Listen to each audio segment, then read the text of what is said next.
Hey guys, welcome to the channel. So in today's video we are gonna see, what if Ash swapped minds after winning Alola lead? Part 2. This story is the Mew Complex by Rylu. Before starting, if you are interested in Pokemon fanfictions, you can consider subscribing this channel and like this video, that will help a lot. Now let's dive in. The kid didn't stay asleep for long. He woke up to the smells and sounds of Burnett's cooking and sat up with a big yawn and a careful glance around the room. Sleep well? Asked Kukui from the other end of the sofa, where he'd totally been reading the newspaper and not sitting there anxiously, glancing at Ash every 2 minutes, waiting for him to wake up. He folded the paper and set it on the table, tilting his head. "Yuha," said Ash, arms tightening around Lycanroc. He looked at Pikachu, and Pikachu looked at him, and the silence around them was heavy. Unnatural, to Kukui. "I'm still here," said Ash then. A statement, and not exactly a happy one. "You're still here," agreed Kukui, and he could feel the smile stuck on his face, glued on and stiff. "Professor Burnett's making us lunch right now. It'll be worth the wait. She makes a mean lo mein when she really tries." "Great, I'm pretty hungry," said Ash, slowly relaxing and melting back into the pillows and sleepy Pokemon around him. He rubbed at his eyes hard, leaving red spots on his cheekbones. "You know, Professor, about earlier." He glanced at Kukui from under his brow, mouth tilting unhappily. "I'm sorry. Lucario's just someone I knew before, and I guess got kinda upset about it. But I'm fine now, I promise." Hey now," spluttered Kukui, startled. "Don't apologize. Something clearly strange happened there, and you have every right to defend your view about it. It is your life, after all, and those are your memories and your feelings. There's nothing wrong with that." Ash was quiet for a moment, while Pikachu crawled from the sofa back down onto his lap. Ash's hand settled on its back, like a bee settles on a flower, softly, and on instinct. "What was up with that Z move?" he asked then. "Why did the crystal break? Why didn't it work?" "Ah," said Kukui, scratching the side of his neck. "You see, sometimes, when a person isn't ready for the power and the responsibility the Z crystal grants them, their Z move can fail. It doesn't happen often, since usually the person using a Z move has to take part in the island trials first. They are motivated by the task, and they know very well what they're getting into." He waited for a moment, made sure Ash was still listening. "You, however, you were thrown right in the middle of it all. Having no concept of the Alolan traditions, the true meaning of the Z moves, or the Island Guardians, with a crystal you didn't know how to use and a recent trauma in your mind." Kukui sighed, shrugged. "It's no wonder it didn't work. But Ash, it's not your fault in any way. It's mine, really. I should have realized that it was way too soon for you." "So I wasn't strong enough?" asked Ash, and of course that was what he took from Kukui's words. "It's not about strength, Ash, not really," said Kukui, with emphasis. "It's about focus, and intention, and will, and you just didn't have that, not at that moment. And that's completely understandable." "Well, I want to try it again," said Ash, sitting up straighter, and there was an intense look in his eyes. "Can I, Professor? I'm focused now. I'm sure I'll get it right this time." Kukui winced internally and shuffled closer to Ash on the sofa. "I'm afraid I can't let you do that." Ash opened his mouth to argue, but Kukui threw up his hand, stopping him. "Wait, let me not before you tell me what happened to you right before you got here. It is clearly that moment, Ash, that threw you so badly off balance that it almost made you sick during the Z move. Before you faced that memory, I can't risk letting you hurt yourself with another move." "Man, come on, Professor," sighed Ash. "That won't happen again, I promise. I'm totally over it." Kukui leveled a look at him. "What you promised earlier was that you'd tell me, right? About Lucario." Ash glanced around the room, looking for an escape. Lycanroc buried its head tighter against his side, one paw curling on his knee. Incineroar's arm was around his shoulders, big and heavy, as it snored in its sleep. And Pikachu was still watching him, ears down and alert. I guess," said Ash finally, resigned. "It's just, I dunno. A lot of stuff was happening there, Professor. I dunno where to start." "I read a bit about Rhoda's history while you slept," said Kukui. "Rhoda Kingdom, it used to be called. A beautiful city watched over by the magical tree of beginning. And the site of what could have been the biggest battlefield of the century. That's where you were, right? Ash nodded. Me and Max and May and Brock, we visited the palace since it was on our way to the battle frontier. There was this Hero of the Year tournament thing going on, so of course I took part in it. Of course, said Kukui, and smiled. And I won, continued Ash. The whole thing was for celebrating this Aura Guardian, Sir Aaron, who saved the kingdom like 1,000 years ago. They still had his staff there, and they made me sit around forever and hold the staff and look proper and stuff. But then later, when I kinda held the staff like Sir Aaron did in a picture, it started glowing and Lucario came out of the staff. Kukui had been nodding along encouragingly, but that made him stop abruptly, eyes widening. Hold on, Lucario came out of the staff? Sir Aaron's Lucario, the Lucario that had disappeared along with him during the battle? Yuha, said Ash, nodding like Kukui had asked him if he liked chocolate ice cream. At first Lucario thought I was Sir Aaron, 'cause my aura was reminded it of his, and we had to explain to it that it had skipped 1,000 years into the future. That didn't go over so well, anyway, things kinda got crazy after that. His hand brushed over Pikachu's back, over and over again. Kukui wondered how much crazier the story was possibly going to get. So, then Max comes and tells us that Mew, the Mew that lives in the Tree of Beginning, had disappeared with Pikachu, Ash went on. So we had to go there to get it back from the tree. A lot of stuff happened on the way, but eventually we made it. But the thing was, the tree didn't like us being there, so all these Regirock, Registeel, and Regice attacked us trying to protect it. We were running around like crazy, and I was trying to find Pikachu at the same time, but then these red blobs that were also protecting the three kinda ate us, I guess. Kukui blinked, mouth halfway open to say something, but nothing came out. Ash waved his hand around vaguely and shrugged. I think Mew did something then, talked with the tree and told it that we weren't enemies to it, and the tree let us go. But Mew got sick afterwards. That's when me and Lucario realized we could use our aura to save it, although Lucario didn't want me to do it 'cause it was probably gonna kill us. But I had Sir Aaron's gloves there and— Wait a second, interrupted Kukui, head spinning. What did you say? Your aura? Oh yeah, said Ash, rubbing the back of his neck. So we also found out that I can use aura. At least, like, the time flowers and stuff, and when I had Sir Aaron's gloves on, it was pretty easy to channel my aura into Mew. But Lucario didn't want me to get hurt, so it pushed me away, just as we were gonna give the last of our aura to Mew. I fell over and that's when I opened my eyes, and I was here. That's said Kukui helplessly. That sounds intense and dangerous, and I dunno what happened to Lucario after that, said Ash, eyes lowering. Pikachu says it died, and I guess, since I wasn't there to help it, it probably did. Like Sir Aaron.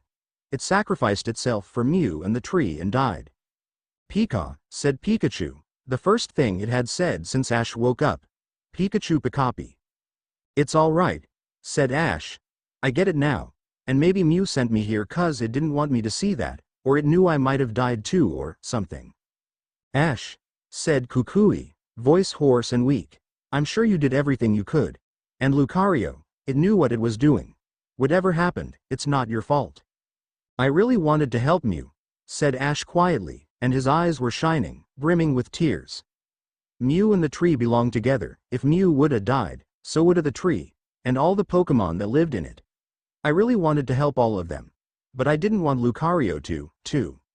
He hiccuped, a strangled sort of noise, and wrapped his arms around himself. He leaned forward, breathing audibly. If I had been stronger, maybe I coulda. Hey, said Kukui hurriedly, sliding even closer to him on the sofa. Don't even think like that. And besides, as you said, you don't really know what happened after that last moment. Maybe Mew did do something. Something that changed everything. We just cannot know. He turned to look at Pikachu, and Pikachu nodded silently. Pikachu's memory about it is hazy, right? And so was Brock's. Clearly, something vital, something about that moment in time, got messed up in a big way and it affected everyone involved, right? Ash raised his head, jaw working. Yeah, maybe. We just need to look into it a bit, see if there's any news from that time period that could explain what went down. Let's not lose hope yet, Ash nodded to himself, some color returning to his face. Yeah, He took Pikachu between his palms, held it up to his face. Pikachu smiled and cooed softly, ears pointed to the sky. Ash smiled, too.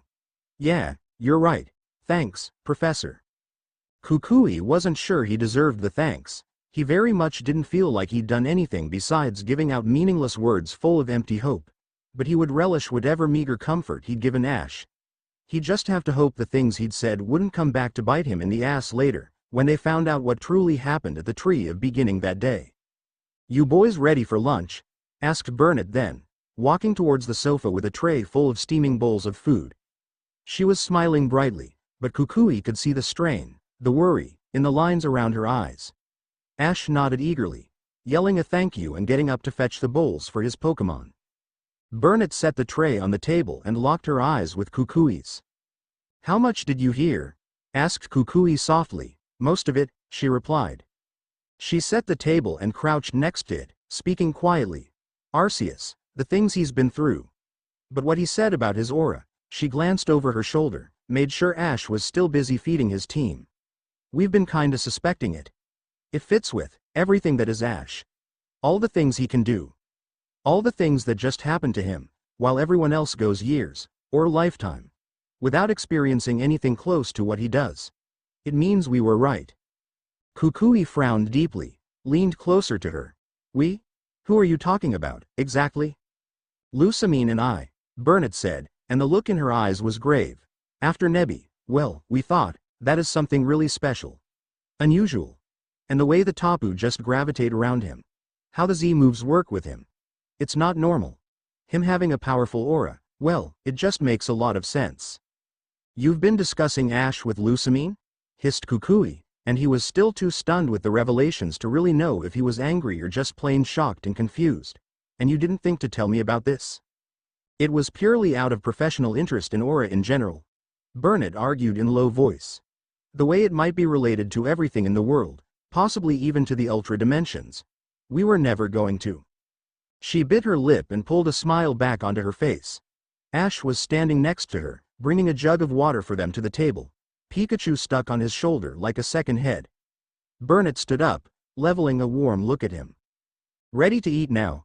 she asked brightly, and they sat around the table and ate in silence, everyone stuck deep in their own thoughts. Kukui was almost done carrying the plates back to the kitchen when the doorbell rang. He walked to the door, already expecting another group of reporters, or the kids from his class asking after Ash, or even just Manu, out and about, ready to stir some shit. But it was none of those people. "Excuse me," said the tall, strange man from before. "May I speak with Ash? It's quite urgent."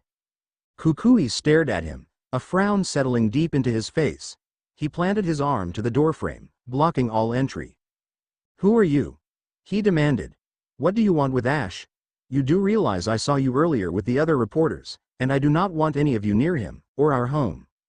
"My name is Tobias," the man said impatiently. "I mean it, I really do need to talk to Ash. It's about what happened in Sinnoh a few years back." He wasn't looking at Kukui anymore, but somewhere past him, behind him. Kukui turned around and saw Ash standing there, staring up at the man with a purely confused look on his face. "Hello, Ash," said Tobias. "Remember me? Then, Sinnoh?" "Hey. Try to keep still." Abigail's hands were firm on his shoulder and chest as she guided Ash to lean against the sofa. Chansey patted around her, bringing a fuzzy blanket in its paws, humming softly. Ash, tired but restless, nodded, sat still for 5 seconds before fidgeting, and tried to reach forward to touch Chansey. Abigail sighed, long-suffering, and just pressed back harder. "I mean it. You need to stay absolutely calm for this, Ash." "Yeah, Ash. You ever heard of relaxing?" said Kellen from the side chair. He snickered to himself while Abigail shot a mean glare in his direction. "Oh, don't even start," she said, pointing an accusatory finger at him. "You certainly don't know anything about that, Kellen.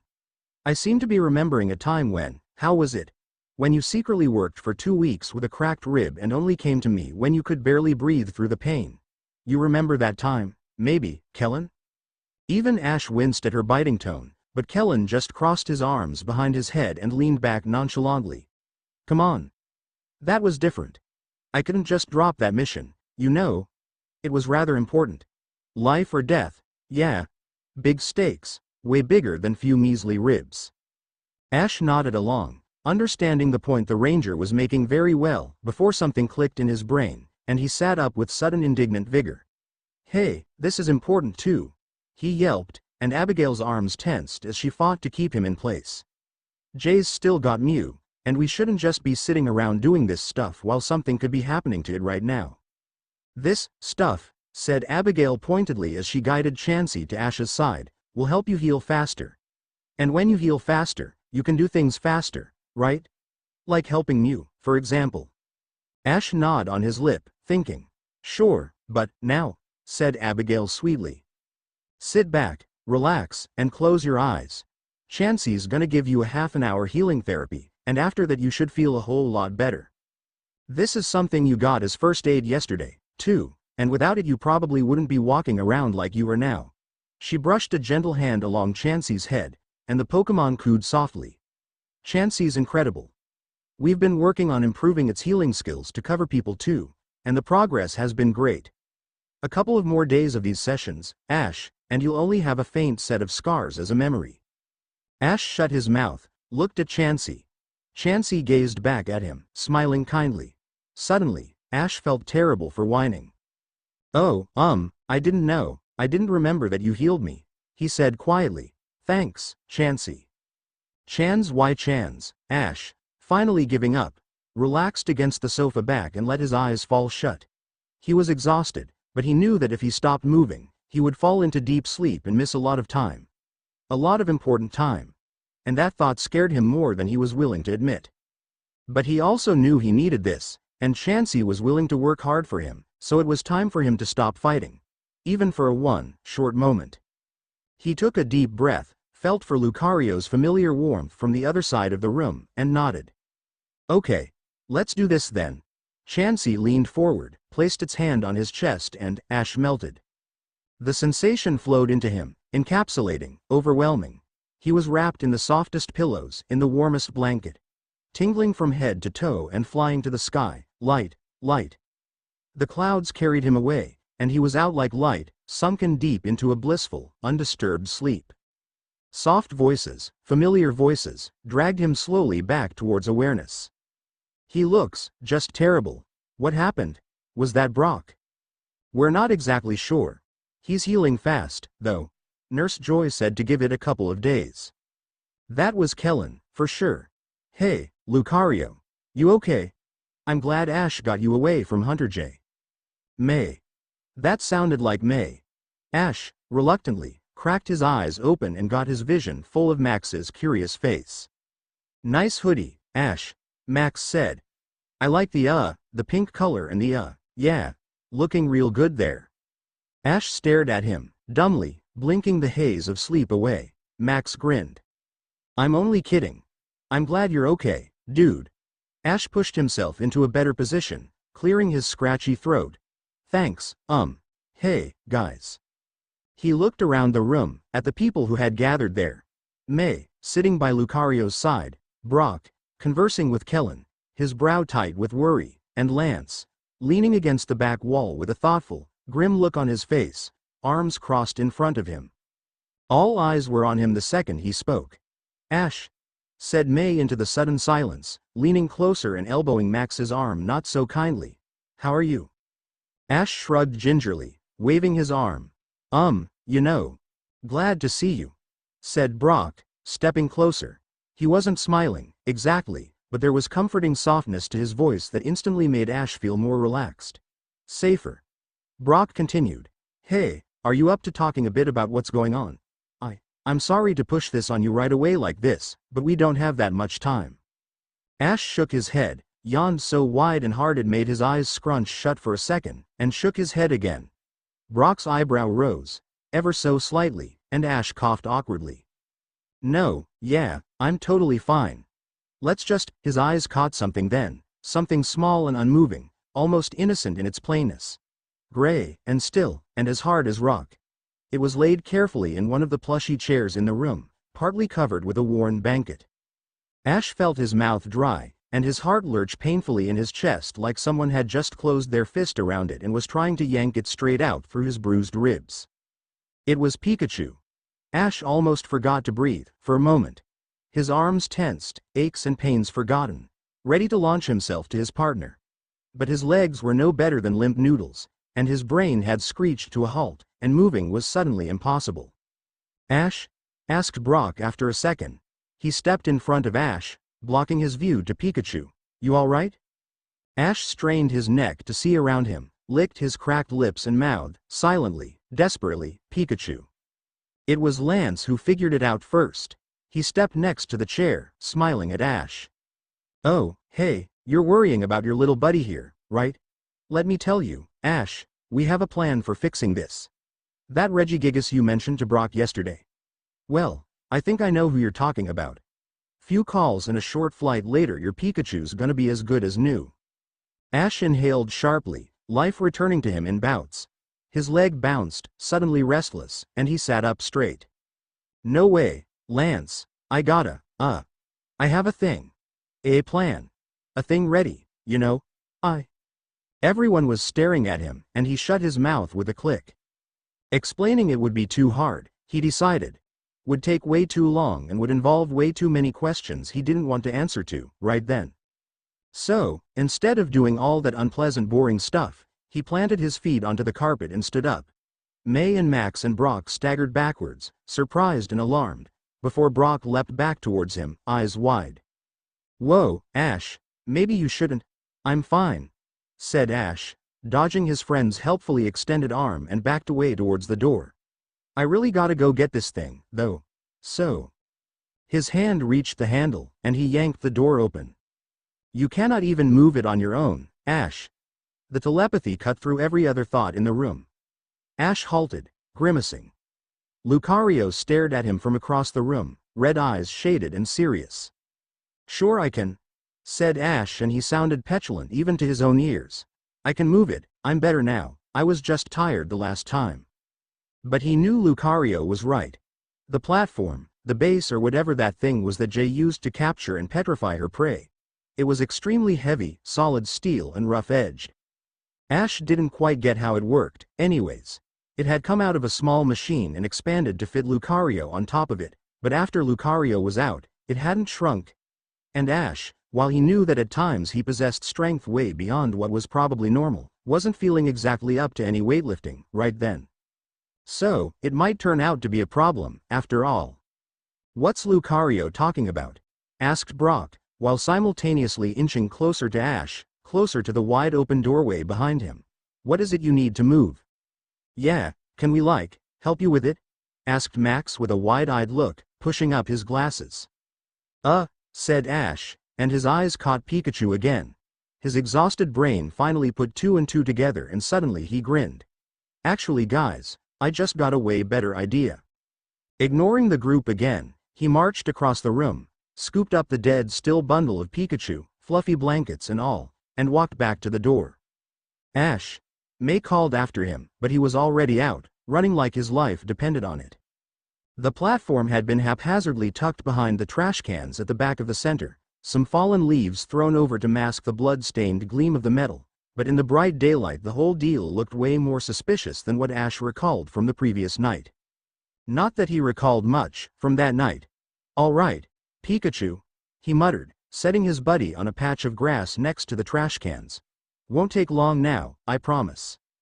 He kneeled on the ground and wiped the leaves off the thing, heart pounding, head still swimming from the healing sleep. His hands were shaking, from what or for why he wasn't totally sure, but he ignored it either way and sat back on his heels, taking a deep breath. "Right. Here we go." He lifted Pikachu and set it on top of the platform. For a second nothing happened, and the fist that was holding Ash's heart squeezed itself tighter, making it hard to draw a breath. And then a light clicked on, the tiniest lead dot on top of a button on the edge of the disc, and Ash's finger was pressing it before his brain was even halfway caught up. A glass dome rose and sealed Pikachu in, and more lights turned on all over the platform. The slider was familiar, and like on autopilot Ash pushed it down, the stone faded away and just like that Pikachu was out. Pikachu was out. Pikachu was in his arms, licking his face, tiny paws all over him, calling his name, crying. And he was crying and laughing and holding Pikachu, and for a moment there was nothing else in the world but the two of them. He buried his face in Pikachu's fur, trembling fingers digging into its soft sides, and just felt Pikachu's heart beating rapidly against his cheek and the slight tingle of electricity covering its fur that was so familiar. Felt the quiet way Pikachu whispered, "Pikapi," into his shoulder, over and over again. Felt its nails pulling desperately on his hoodie, like it couldn't get close enough to him. "Well, would you look at that?" said someone behind him. He actually did have a plan. Sometime later, when things had calmed down a bit, and everyone had made sure everyone else was all right, they were sitting in the back room again, but this time Pikachu was curled tightly on Ash's lap and May and Max were sitting on both sides of him, shoulder to shoulder. And Brock was smiling at Abby and Kellen was joking around with Lance like they were brothers. It was good. Very good. Ash trailed the tips of his fingers along Pikachu's spine, and let out a huff of breath, almost a laugh. Lucario reached out to him with its aura, and sent, "You are happy."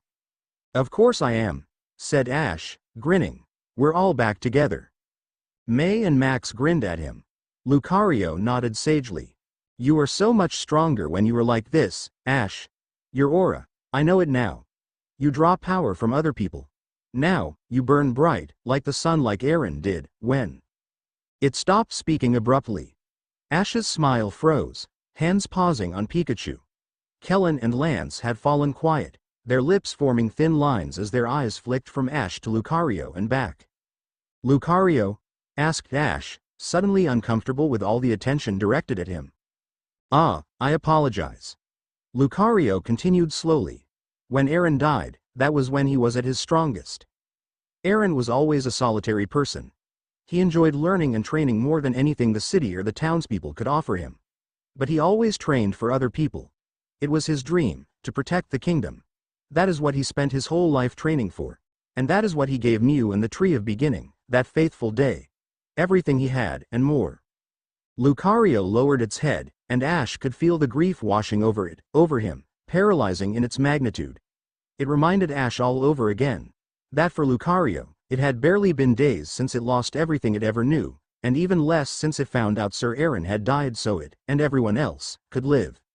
"Oh man, Lucario," he whispered, "I'm so sorry, for. It's all right." Lucario raised its head, and its eyes were clear, stricken with sorrow but focused. "Aaron wanted me to go on. And it cannot be a coincidence that I ended up with you, Ash. You are so like him, yet so different. I think I can still learn a lot from you." "Well," mumbled Ash, "I dunno if I'm really the person to learn from. I'm kinda..." He waved his hand around vaguely. "I'm not like Professor Kukui, right? I dunno how to teach anything if it's not Pokemon battling or something like that." Professor Kukui? Who's that?" asked May, and suddenly Ash remembered. Right, he was in the past. Had he actually told anyone about that? Lucario knew, at least. And he had talked about it with Kid. Kid had probably told the others, right? "Hold on, guys, did Kid tell you I'm from the future?" Ash asked abruptly. "Oh, she did," said Brock, but he didn't sound happy about it. "About that, Ash." "Are you sure that is what happened to you?" asked Lance, leaning closer. "Absolutely certain?" Ash gnawed on his lip and nodded. "Yeah. I mean, I can't remember any of this current stuff happening to me, but I remember the Tree of Beginning from before to some extent. But the thing is, a lot of things happened to me after that, too, that I can remember very well." "Like what?" asked Max. "Like, the Battle Frontier." "Oh, for sure," Ash grinned. "I won over Brandon eventually, actually, and then me and May tied in a Pokemon contest and then I traveled to Sinnoh. That's where I met Kellen for the first time, and then I went to Unova, and then Kalos, and right now, before coming here, I was in Alola." He folded his hands on his lap and let the confusion in the room wash over him in waves. Pikachu was staring up at him, dark eyes sleepy but calculating. Did it notice something different in him? Had it already realized that he wasn't the same person, not totally, than who he'd been just yesterday? "You have been to Sinnoh, and Unova, and Kalos?" asked Brock slowly, his shoulders dropping in disbelief. "And Alola," added Ash with a firm nod, "and Alola." "Whoa, Wait, that's so awesome, said Max excitedly. Did we get to go with you? Max, May hissed, elbowing him sharply. Sorry Max, said Ash, shrugging lopsidedly. You both had your own things to do after the last contest. I went alone. Just me and Pikachu and Apom. Man, sighed Max. So you really are from the future, Kellen said. He stared at Ash, gaze searching. That's why you recognized me, before. But you didn't tell me. He rubbed at his chin, thinking. How did we meet, in Sinnoh? Well, you see, there was this Riolu, began Ash, before halting. Wait, should I be telling you these things? What if it messes with the time stuff or something? Oh, I'm pretty sure the time stuff is already pretty messed up, said Lance, smiling slightly. But either way, this shouldn't be the thing we discuss right now, be it however interesting and frankly, quite groundbreaking as it is. He took a deep breath, brushed a hand through his hair. Ash, let's talk about what you just went through. Let's talk about Hunter J, and the people who are after Mew. Kukui turned on his heels, hand still stuck to the doorframe, and fixed a firm look at Ash. Ash, you know this man? Ash was looking at Tobias, blank-faced. After a few seconds he turned his head to look at Pikachu, but Pikachu hadn't stopped staring at the man, a strange gleam in its eyes. Pikachu? Whispered Ash. Do we know him? Pikachu, paws curling on Ash's shoulder, muttered something Kukui had no chance making out. Ash's blank look only turned blanker. We had a Pokemon battle with him. I don't remember that, Pikachu. Kukui, not liking that one bit, turned back to the stranger. If you have something to say, you can say it right here, Tobias. Tobias didn't seem impressed by Kukui's intimidation. He crossed his arms with an annoyed sigh and leaned around Kukui to talk to Ash. Hey, kid. A word? Now, please? Ash looked from Pikachu to Kukui to the man and shrugged hesitantly. Sure, I guess. And now, just hold on a minute, said Kukui, but Ash had already ducked under his arm and was standing in front of Tobias with a straight back and a polite smile. So, whatcha wanted to talk about? Tobias gestured over his shoulder and said, Follow me. I need only you to hear this. He glanced at Kukui at that, and there was nothing in his cold blue eyes that allowed an argument to happen. Kukui ground his teeth, feeling helpless. Ash, it's cool, Professor, said Ash, and he looked so casual that Kukui finally let his hand drop to his side, giving up arguing for the moment. Thing is, Pikachu knows him, and it didn't attack. He must be an old friend of mine, I just don't remember right now. There was something resembling amusement on Tobias's face. Friends, he muttered, a smile twitching up one corner of his mouth. He said, louder, good. Let's go over there. Kukui stood on the threshold, watching as the pair walked towards the beach, a courteous distance between their bodies. Burnett stepped up next to him, a frown lining her face as her eyes followed Ash. And who's that guy? She asked quietly, sharply. No idea, said Kukui, and Burnett twirled around to stare at him. No idea? And you let him leave with Ash? Alone? Now? Kukui stuck his hands in his lab coat pockets, shoulders hunching. Yes, I know. But Ash trusts him, because Pikachu trusts him, and I have no argument against that. His name is Tobias. He's someone they met in the years between now and that event in Rhoda. I don't like it, said Burnett. Why does he show up now? Ash has been here for over a year now and no one's come looking for him like this. I don't like it either, said Kukui slowly. But you gotta remember that for this Ash, it makes no difference. That guy, and us? We are literally on the same line with him in Ash's eyes. He knows none of us, so why should he take our advice over Tobias's? Burnett fell quiet at that. Her arm snuck around his and they stood there, side to side, and watched the pair walking slowly along the shoreline. What are we gonna do now, Kukui? She asked after a minute. With your class, and Manu, and that guy around. How long can we keep Ash hidden from the world? And what do we do when someone, anyone, finds out? The pair had stopped walking. Kukui watched as Tobias took something out of his pocket, showing it to Ash. Ash, with a curious tilt to his head, took a step forward and leaned down, his cap shading his face completely. Burnett stepped away from Kukui, farther out to the porch. Ash is a goddamn champion, Kukui. The first champion of Alola. He fought Tapu Koko and won. She took a shaky breath, her hand with the wedding ring settling on her lower stomach. Protective. We can't stop them from interviewing him, and you know that. And when they find out there's something wrong with him. Nothing's wrong with him, burn it, said Kukui, glancing away from the pair for a second. Shoulders bunching up, his hands curled into fists in his lab coat pockets. Burnett rolled her eyes, hissing, you know what I mean. It's gonna be a circus out here. More than it already is. We need to come up with something solid that will save Ash the pain of explaining what he just explained to you, to thousands of people on TV. I know, snapped Kukui, turning to stare down Burnett, the built-up frustration finally starting to boil over. Let's just wait, for now. Okay. Let's see who this Tobias guy is, and what he's. He turned back to look at the beach, and the words died in his throat. Ash was jogging back towards them, Tobias lazily following him. Breathing hard, Ash paused by the steps, looked up at Kukui with wide eyes and asked, what happened in Kalos? Kukui blinked. What happened in Kalos last year, Professor? Asked Ash, sounding increasingly alarmed. I had a Greninja there, didn't I? What happened to it? I mean, stammered Kukui. I only know you battled with a Greninja in the Kalos finals. That's all. There was something about that Greninja, something special, but it was never made public. And you never talked about it, Ash. I asked you once, about the crisis but you didn't want to talk about it then, and I never asked again.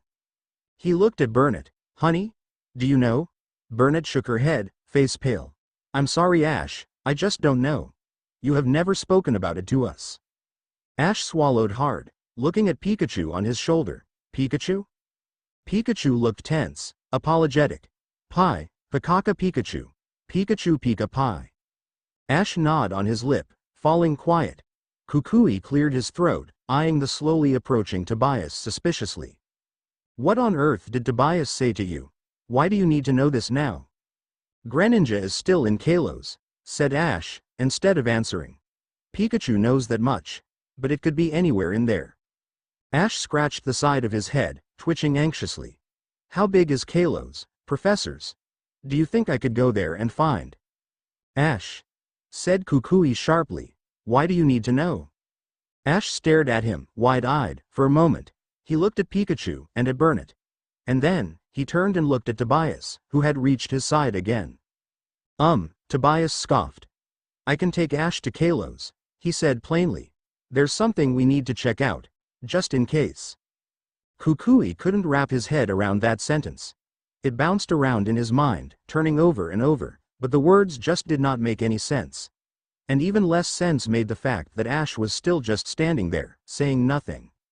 Excuse me, said Burnett, and her tone startled even Kukui. By the gods, did she sound angry? You. Tobias. Before you say one more word, tell us even one good reason why we should listen to you here. It's fine, said Ash hurriedly, while donning the worst poker face known to man. He glanced at the man again. Tobias he's someone I knew. We did something together, in the past, you know. I dunno really, anyway, I gotta check on Greninja, make sure it's okay. Why wouldn't it be okay? Asked Burnett slowly. She stepped closer to Ash, descending the steps one by one. Pikachu Pikachu? Pikachu murmured and Ash's eyes brightened suddenly. You're right, Pikachu. Tobias, isn't Greninja safer there, like right now? If no one knows where it is, then they can't find it, right? Kukui's stomach lurched. Tobias considered Ash's words for a moment before nodding. You might be right. They will probably come here first then, in that case. For your Pikachu. And, he shrugged. For your Melmetal, Dusk Form Lycanroc, and that Ultra Beast if it's still with you. Who will come? Asked Kukui, fear settling deep into his chest. Is someone after Ash? I imagine they are mainly after his Pokemon, but yes, said Tobias evenly. It's none of your concern. I'm here to help Ash deal with them. Kukui balked at him. It's plenty of our concern. Ash has lived with us for a year. He has friends in school here and he's the brand new champion. And Kukui grimaced. As you noticed, he's not entirely himself right now. The timing could be better, I agree, said Tobias. But it is what it is. A group back in Sinnoh called Team Enigma is activating again after years of staying in the down low, and they have some old beef with Ash, so to say. And, since the league battles are recorded and available for anyone, they know a lot about him and his quite unique band of Pokemon. And what they also know, thanks to the recent championships, is that he's here, in Alola, right now. And, what does this mean for him, exactly? Asked Burnett with dawning dread in her voice. Her hand hovered behind Ash's shoulder, the instinct to comfort so deeply ingrained that it seemed to physically pain her to keep herself from touching him. Many of Ash's Pokemon would be worth tens of thousands of dollars on the black market, said Tobias bluntly. And these people? They want that money. They will come for him, and they won't stop until they get what they want. Kukui looked at Ash. The sweet, silly, courageous Ash with a team full of rare and special Pokemon, and Kukui wondered how it was possible that his day still, after everything, still kept getting worse. You shouldn't worry about me, Professor, said Ash quickly, noticing his look. They're probably like Team Rocket, and I know how to handle Team Rocket, for sure. And Tobias will help me, right? So I'll be fine. Kukui felt empty inside. Empty of anything to do or to say. Helpless. He wanted to wrap Ash into the thickest blanket they owned and hide him in his lab in the cellar and never let anyone or anything with bad intentions to get close to him. He wanted to keep him safe. But Ash wouldn't be safe in their house right now, would he? Everyone and their grandmother knew that Ash lived with him. He wouldn't be safe. Kukui, what do we do? Asked Burnett, voicing his thoughts. She looked up at him, eyes wide but jaw set, strong even in the face of danger. He can't stay here. But people will ask questions if Ash just disappears. They'd want to know where he is. That's why I'm suggesting he leaves town, said Tobias matter-of-factly. Maybe not to Kalos, since that would draw them closer to Greninja, but somewhere else. Somewhere they wouldn't expect to find him. He turned a steady look at Ash. Here's what I think you should do. Agree to talk to one of the papers. Tell them you're taking time off for personal reasons. Maybe you're going to Kanto to see your mom, or to Unova to help a friend. And then, I'll make you disappear.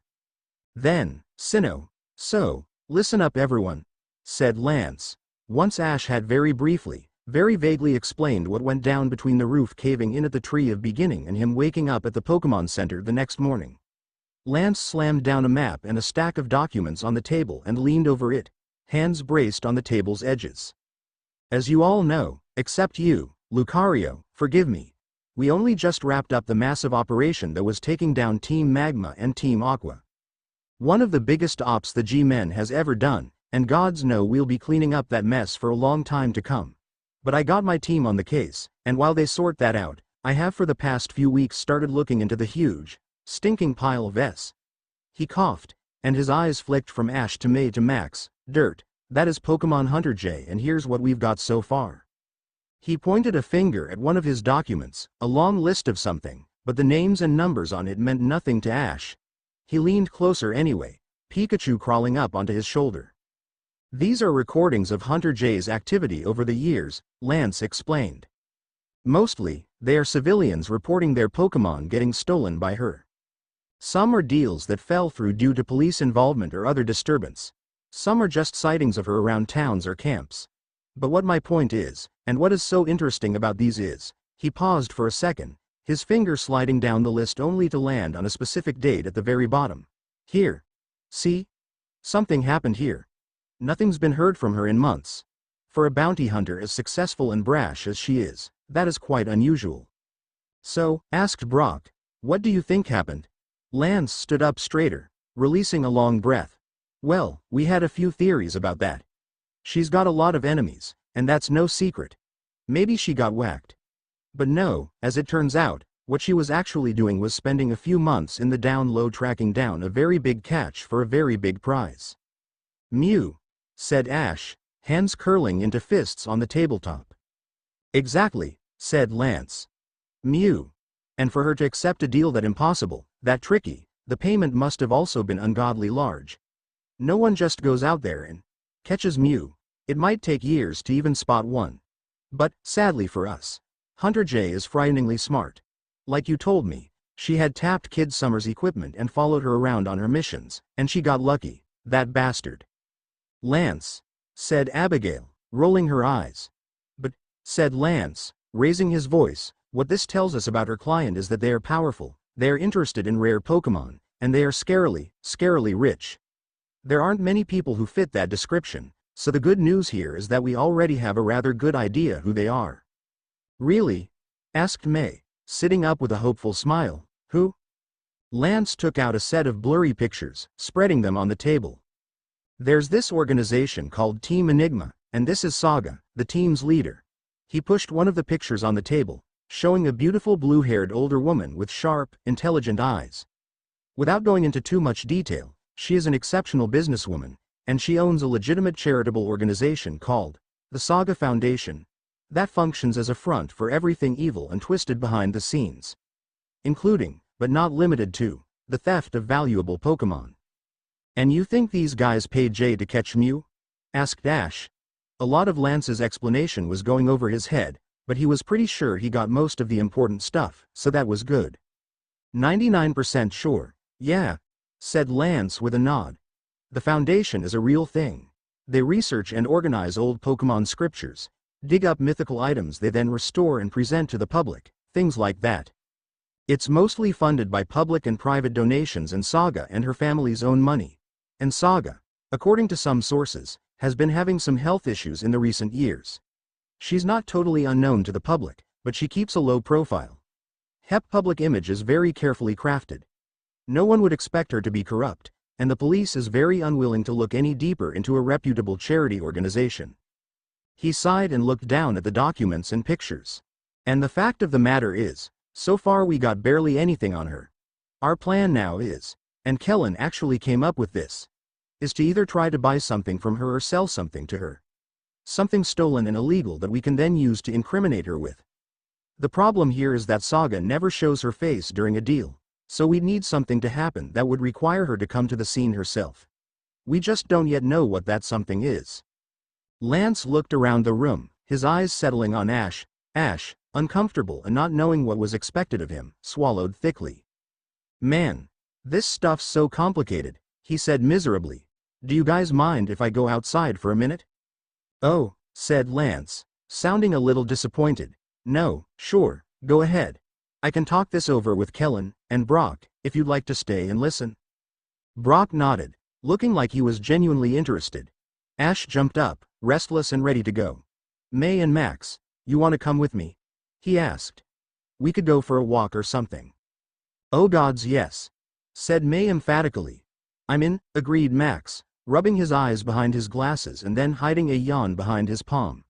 They all got up quickly, gathered their things and walked through the mostly empty lobby out into the sunny clearing.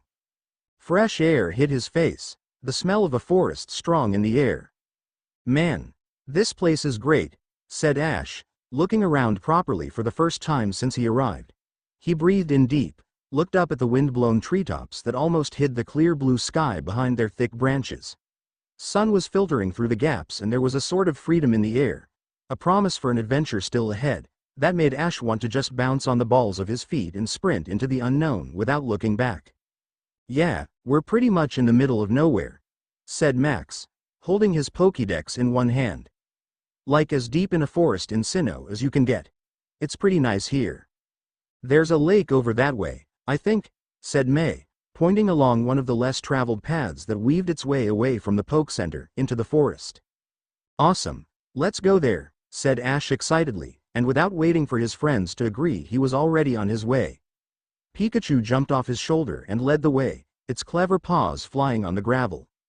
After a minute of running, Ash started to feel so faint he had to stop and brace himself against a tree trunk. He stood there for a moment, gasping for breath, the world coming slowly back into focus. He looked around, but Pikachu was nowhere in sight. Ash, what's up? Asked May, jogging towards him with Max on his heels. Ash, not wanting to alarm his friends, stood up straighter and smiled nonchalantly. Nothing, we know you're injured. It's what happened with Hunter J, isn't it? Asked Max bluntly. He crossed his arms and glared at Ash with a look that dared him to, just try and lie to me, Ash, and see what happens. You didn't just escape the aircraft with Lucario by flying away on Swellow's back, did you? No way Swellow can support both of your weights. Ash twitched nervously. Well, you didn't jump out of the plane, right? Asked May, somehow sounding both anxious and long-suffering, right? Ash, very nervously, laughed. No, of course I didn't. He did, didn't he? Deadpanned Max. Arceus, groaned May, slapping both hands over her face. Ash, no, how are you still alive? That's crazy stuff, even for you, said Max, sounding impressed despite himself. How far up were you? Ash glanced around, his fingers itching for Pikachu. Maybe he was being stupid, but he really didn't like losing sight of his buddy so soon after finding it again. He shrugged. Well, I dunno. I fell through some clouds, so I guess kinda far up. You fell through some clouds? Repeated May, her eyes widening almost comically, in the event that there was anything that could be classified as comical about the situation. Please tell me how you are still alive after that, Ash. Swellow helped, you know, said Ash. I didn't lie about that.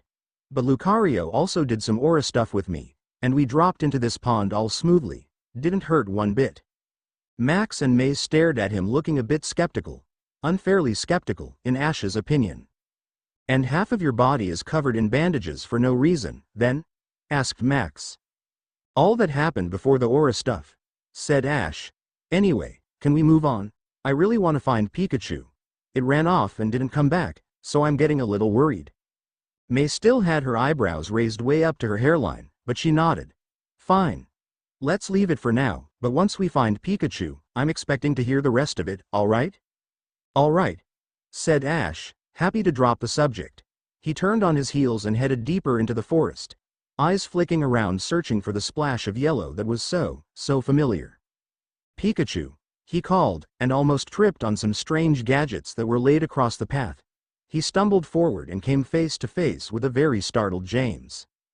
Twerp! The man shouted, grabbed Ash by the shoulders and pushed him away from himself, and even though Ash was feeling much better than before, his vision still whited out for a second from the sudden pain.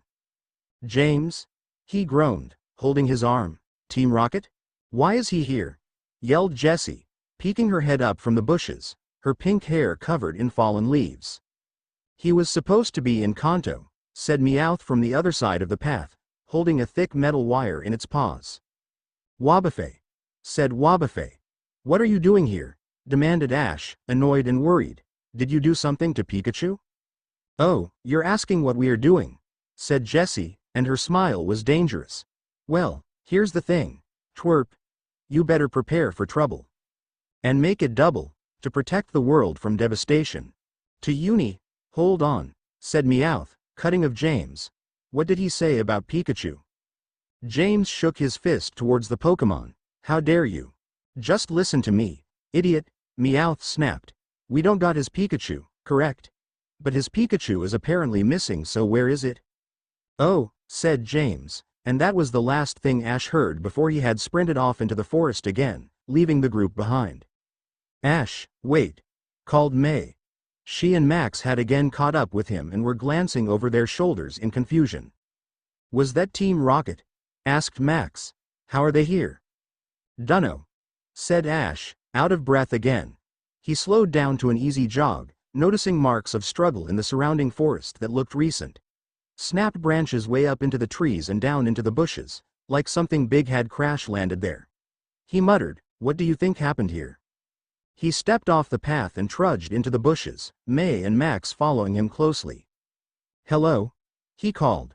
Anyone here? And then a voice from somewhere ahead shouted, Pikapi. Pikachu. Ash sped up, heart thrumming in his chest. Pikachu, where are you? Pikapi, Pi-Ka. Its voice was coming closer, and soon Ash could see it, standing on a rock with an anxious look in its eyes. Pikachu Pi-Pika. It says to follow it, explained Ash as Pikachu again jumped ahead, leading the way into a place where the marks of an accident finally led to an end. They led to an injured Pokémon, to an injured Latias. As that, begun Max. A Latias, gasped May, stepping towards it tentatively. It looks really hurt, poor thing. Look, said Max quietly, pointing at its wings. Is that a net? It looks like it might have been caught in it while it was still flying, and that made it fall off the sky. That's awful, said May. Who would do such a thing, and to a legendary Pokemon? Ash dropped onto his knees next to the Latias and started peeling off the thick metal net. It was wrapped tightly around the Pokemon, and it was whimpering softly, its body trembling under his fingers. You'll be okay. Don't worry, Ash muttered. I'll just get this off and there's a Pokemon Center really close by. You'll be alright. Wait, was this Team Rocket? Asked Max angrily. Did you see the equipment they had? I bet they could have shot Latias out of the sky. Those jerks, May hissed, they totally would. Ash had managed to get most of the wires off Latias, but one of the loops was tightly wrapped around one of the delicate fins on the bottom half of its body, and the feathers there looked severely damaged and twisted. Ash was worried to touch it, fearing that jostling it would really hurt Latias. Just hold on a bit, okay, he said, hand gently brushing along its neck. I gotta think how I get this thing off. He got up, and suddenly Pikachu leapt on him, screaming a warning. Alarmed, Ash stumbled backwards and narrowly avoided a wave of energy that hit the ground exactly where he had just kneeled, blowing up a huge cloud of dust and sand into the air. Stay away from my Latias, someone snarled. The next one won't miss. Ash whipped his head around, looking for the attacker. Max and May were behind him, also watching the woods, tense and nervous. It was quiet for a while, the only sound coming from the whimpering Latias. Leaves rustled in the forest that surrounded them, twigs snapping under heavy boots. Snap, and then, silence. Do you see him, Ash? Whispered Max, inching closer to him with May on his heels. Ash nodded slowly. Yuha, maybe. He thought he could see a shadow moving behind the billowing dust, and he indicated Pikachu to look in that direction. Knees bent, hand on his belt, he would be ready to defend at any point, were the person to attack. No attack came, though, but instead the stranger continued speaking. Step back, or Darkrai will use Dark Void on you. The voice was calm but laced with obvious threat. This is your only warning. Dark Void would make them fall asleep, Ash knew, and they really didn't want that. Yeah, alright, he said, loudly, and he backed away, pushing Max and May along with him. We weren't gonna do anything to Latias. It's hurt and needs help. The dust had settled enough that they could see the shape of the person now. He was a tall, slender man with a Darkrai by his side, and once he had made sure that Ash had moved far away enough from Latias, he rushed forward and crouched by the injured Pokemon. Latias, he murmured, gently checking it for injuries, are you alright? He turned around, and there was a threat of violence in his glare. Who did this? What do you know? We don't know anything, said May, offended. We just found it like this and tried to help. The man looked from her to Ash and raised his brow. Ash stared back at him, speechless. And what's your problem, kid? Darkrai. Latias. The bluish-gray hair and the unique red cape wrapped around his shoulders. Ash was so surprised it took a while for his brain to connect the name to the person he was seeing, but eventually, he did. Tobias, he said blankly. You're Tobias, from the... He'd been about to say, from the Lily of the Valley conference, but managed to stop himself just in time. Because, as Ash had to remind himself time and time again, that hadn't happened yet. Tobias stood up slowly, his one visible eye narrowing in suspicion. And yet again, Ash had terribly messed everything up. They went. And Kukui hesitated to call it a plan, necessarily, but they went over what they had, with Tobias. Kukui felt out of his depth. Badly. Sitting there with his untouched cup of coffee in front of him, with Tobias explaining his ideas in his calm, emotionless voice, Kukui blinked against the waves of this can't be happening that washed over him, over and over, an endless storm. A tsunami, and he was drowning in it. Tobias said something then, a throwaway comment, well, the first week in hiding will be the most crucial, and it made Kukui's stomach twist suddenly, painfully. Hold on, he said weakly, fingers pressing against the bridge of his nose. Tobias. Tobias, ever the charmer, rolled his eyes. Yes. What's your problem now? Kukui looked at him. Breathed in slowly. Can we just take a minute? Is this really the only thing we can do? Can't we just? Do you want to keep Ash safe? Replied Tobias. It was rude, straight to the point. Or do you not? Of course I do. Kukui dropped his hand, stared at Tobias desperately. Ash is. He trailed off. Tell me this, Tobias said, steadfast. Who is Ash to you? No, forget that. Who are you to him? I'm his teacher, Kukui said, his voice suddenly almost gone. Then, more strongly, I'm his guardian. And what else are you? Prompted Tobias. You're a Pokemon professor. What else? A scientist, Kukui said. Stared down at his hands. At the faded scars and the calluses, at the ring around his left-hand finger. A husband.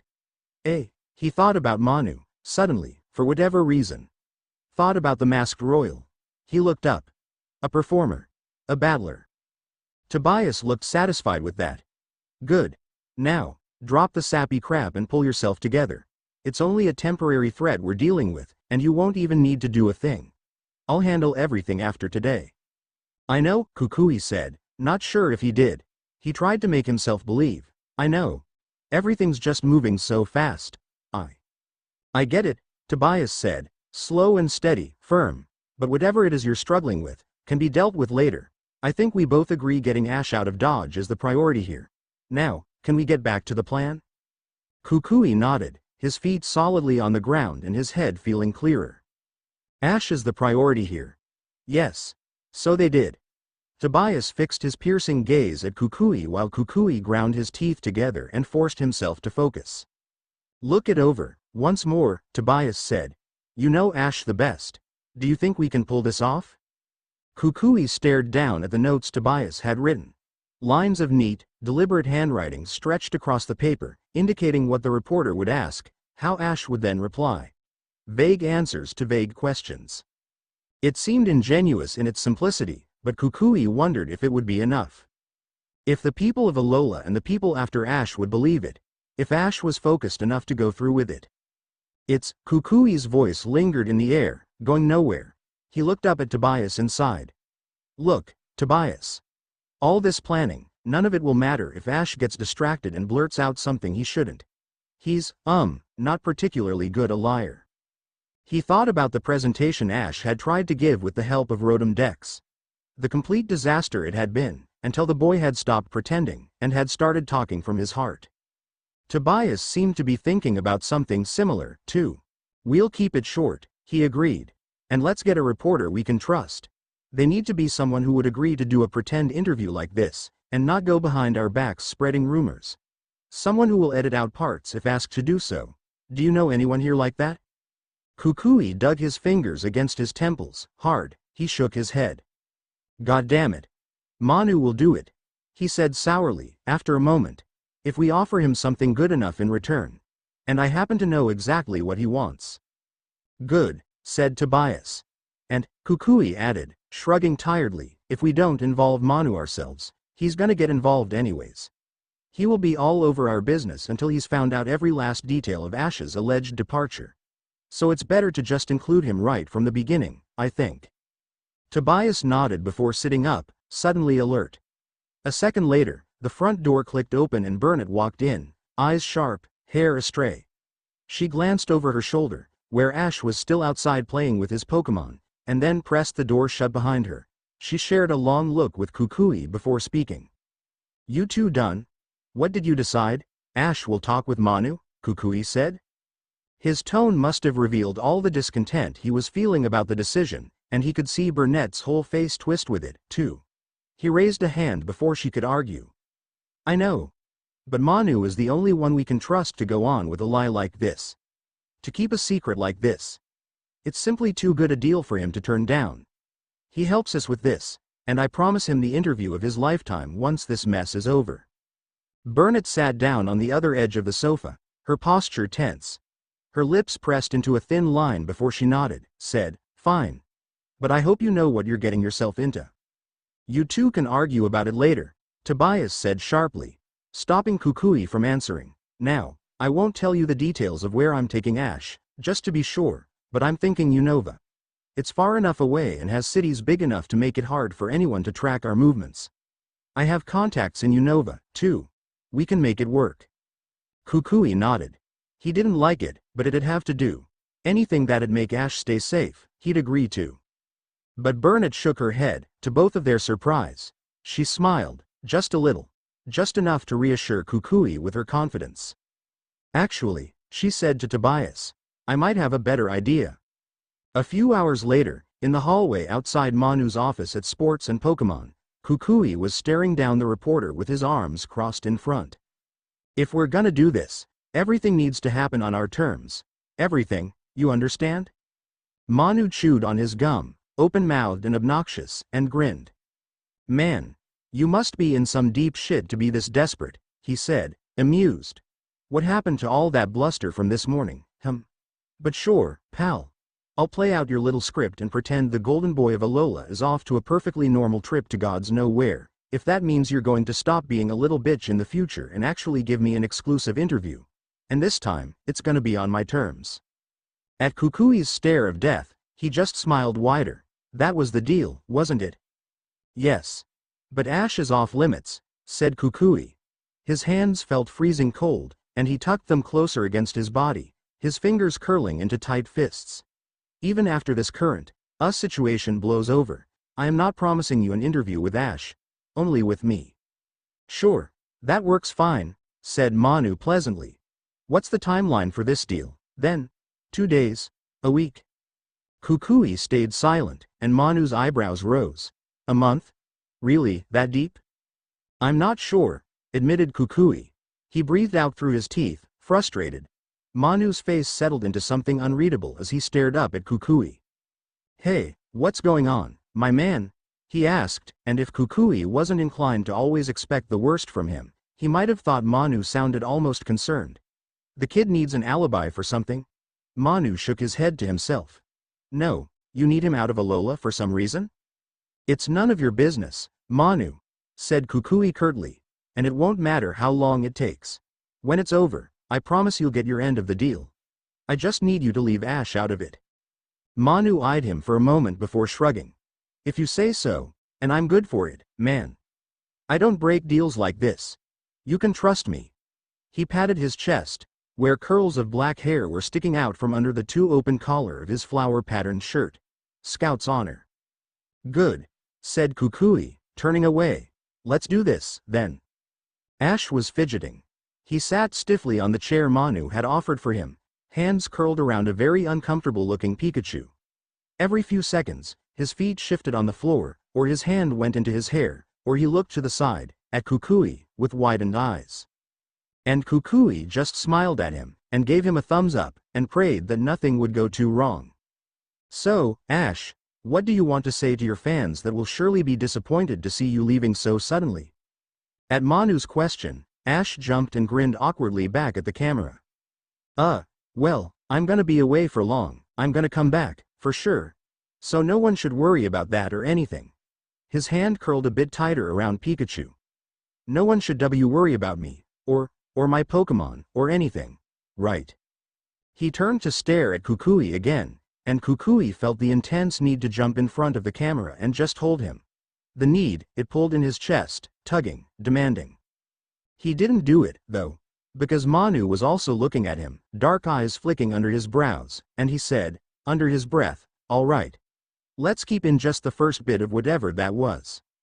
And Kukui could feel the growing suspicion in the tone of his voice, see it setting deeper on his face. Then Manu turned back to Ash with the widest smile and nodded encouragingly. Awesome, that's just awesome to hear. It certainly has been exciting few weeks for you, so it's no wonder you haven't been up to giving many interviews. But let me ask you at least one thing. Okay. He tilted his chin, keeping Ash's attention on him. When Ash then nodded, confused and flustered, he continued, the people really want to hear about your thought process behind the decisions you made during the final match against Gladion, Ash. Like that sick counter against counter you had Lycanroc use. Wow. I don't think I've ever seen anything like that. Were you sure it was going to work, or did you take a calculated risk with it? Ash stared at him blankly for a while, before suddenly Pikachu muttered something on his lap, making Ash's eyes flicker from the camera to it. His brow furrowed slightly, and then he smiled. I trusted Lycanroc, he said, looking back up with more confidence. Lycanroc's awesome. I was sure it was gonna work, 'cause both me and Lycanroc believed it would. Manu sat back, his eyebrows shooting up, and Kukui couldn't help but smile smugly. Ash sounded so sure. Without even really knowing what was going on, at least Ash still had his absolute trust in his Pokémon. It made Kukui's heart swell up with pride. Manu recovered fast.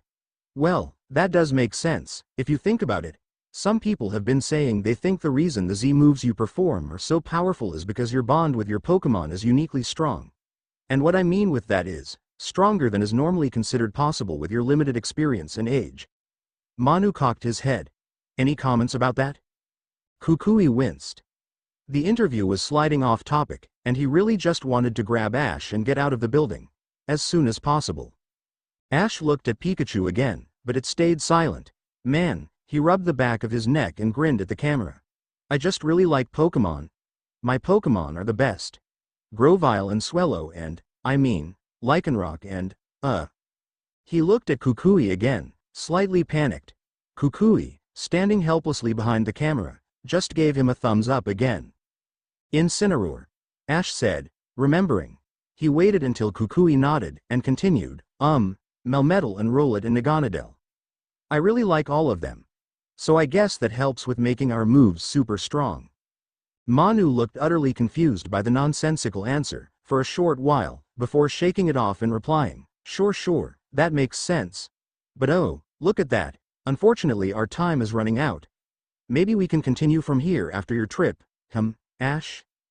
Kukui furiously shook his head, while Ash nodded hesitantly. Ignoring both of them, Manu barreled on behalf of the whole trainer community of Alola. I shall wish you all the best. We all hope to see our shining new champion back here with us soon. Thank you, Ash, for visiting me. Yeah, thank you, Ash said clumsily, and when the camera turned off, said, that went pretty well, right? Pika, sighed Pikachu. It went great, Kukui lied. He opened the door and beckoned Ash towards it. Come on Ash, your flight's leaving in 2 hours, we gotta hurry. Ah, so soon? Manu said, gaze fixed at Kukui. I wanted to talk about the details with you right away. Like what parts of that, mess are we allowed to leave in? Kukui was already pushing Ash out of the door when he said, over his shoulder, I'll call you back. Do not release anything before that, or the deal's off. He slammed the door shut behind him and marched Ash to his car. Here we go, he thought. It's done. This is really happening. Oh gods. Burnett was waiting at the airport with the rest of his class when Kukui and Ash arrived. Ash, Lily shouted the second she saw them. You're really leaving already? Yeah. Where are you going? Asked Kiave with a frown. Are you going somewhere too? He lowered his voice. To find out what happened to you. Ash stopped in front of the group, shrugging uncomfortably. Yeah, I guess something like that. Man. This sucks, Lana said grumpily. Why so suddenly? You could stay a couple of more days, right? Asked Mallow. Her hopeful tone made Kukui feel oddly guilty, even though it had nothing to do with him. I dunno, Ash said. He looked at Pikachu on his shoulder. Something came up. Like what? Asked Sophocles. You can tell us, right? It's just us. I'm sorry. Kukui interjected, stepping next to Ash's shoulder. I promise we are gonna tell everything to you later, but for now all you need to know that Ash is leaving, and it's not yet confirmed when he'll be back. Kukui's chest ached. Why did he feel so guilty? Everything really was happening too fast. I'm gonna miss you, Lily said quietly. Snowy's gonna miss you. Sorry, said Ash, rubbing his neck. I hope you find out what's going on, Kiave said. I really do. Me too, said Lana, still slightly grumpily. Thanks, guys, Ash said. He looked at all of them in turn. It was, nice meeting you I guess. Just in case if I don't see you guys again anymore. Mallow stared at him. And what does that mean? Is something scary going on? Asked Sophocles. He glanced around like he thought something might be lurking in the non-existent shadows of the airport. I dunno if scary's the right word, replied Ash. He rubbed his chin thoughtfully. More like strange and dangerous, I guess. All right, Kukui said, a bit too loudly. The gates are about to close, and we need to go. Class, I'll see you tomorrow at 8 o'clock. I have some exciting news for you. Just because Ash is leaving for a bit doesn't mean all the fun is gone. Just keep that in mind. Everyone smiled, though mildly. Lily asked, "Group hug?" Kukui took Burnett's hand and together, they watched the kids saying goodbye to Ash and Pikachu. Pikachu jumped down next to the other Pokémon that were out, Snowy, Sandy, Togedemaru and Marowak, and their paws clattered on the floor tiles as they all gathered into a pile in the middle of the group. "It's only temporary," Kukui thought furiously. Repeated it over and over in his head. Only for a short while. Only for a very short while. "Ash, Pikachu," he said. He was surprised how steadily his voice came out even though his throat felt tight, strangled. "It's time to go." "Okay," said Ash. He looked pensive, his hair ruffled from all the hugs he'd received. He crouched down and pried Pikachu away from the other Pokémon. Pikachu whined softly. "Sorry, buddy. We gotta go." He walked away with Kukui, looking over his shoulder a couple of times. "They were really nice," he said to Kukui, his fingers wrapped tightly around the straps of his backpack. "Well," said Kukui, "in a couple of years for you, they will be some of your best friends. You have plenty of time to get to know them." They paused next to the flight attendant that was checking everyone's tickets. The board above the gates read, Hoenn. Kukui asked, "You remember what to do, right?" Ash nodded. He handed his ticket to the flight attendant, and the woman glanced at Kukui before smiling kindly at Ash. "Is this your first time flying alone?" she asked. Yeah," said Ash. "All right, just let us know if there's anything we can help you with. Your seat is on the left side of the plane, quite far back. Just follow the numbers written on top of the seats. My colleagues are there to assist you." "Okay," said Ash. He shifted nervously. "Thank you." He looked at Kukui. Kukui nodded. "Have a safe journey, Ash," he said softly. "I'll see you soon." "Yeah." Ash walked through the gates into the covered outside area where other passengers were already piling into a bus that would take them to their plane. Through the blurred glass window, Kukui watched as Ash slipped out of the queue and hurried into another direction, towards where an unassuming car was already waiting for him. Then, Sinnoh Tobias took a step towards Ash. He moved slowly, deliberately. "I'm Tobias. From where, exactly?" Ash gulped. The man did not look happy, and with every step closer he only seemed more and more imposing. "Care to elaborate, kid?" Said Ash. He threw his good arm up, defensively. Placatingly too, he hoped. "From a Pokémon tournament?" It was a wild guess. Maybe Tobias had entered other tournaments before the Lily of the Valley tournament where he and Tobias met. That would make sense, right? Tobias' frown deepened, but at least he stopped moving and didn't step any closer. "A Pokémon tournament?" he repeated with obvious disbelief. Which one?" "Which one?" asked Ash nervously. He looked at May and Max. The siblings were glancing between him and Tobias, and they looked like they wanted nothing to do with either of them. "Ash," May hissed.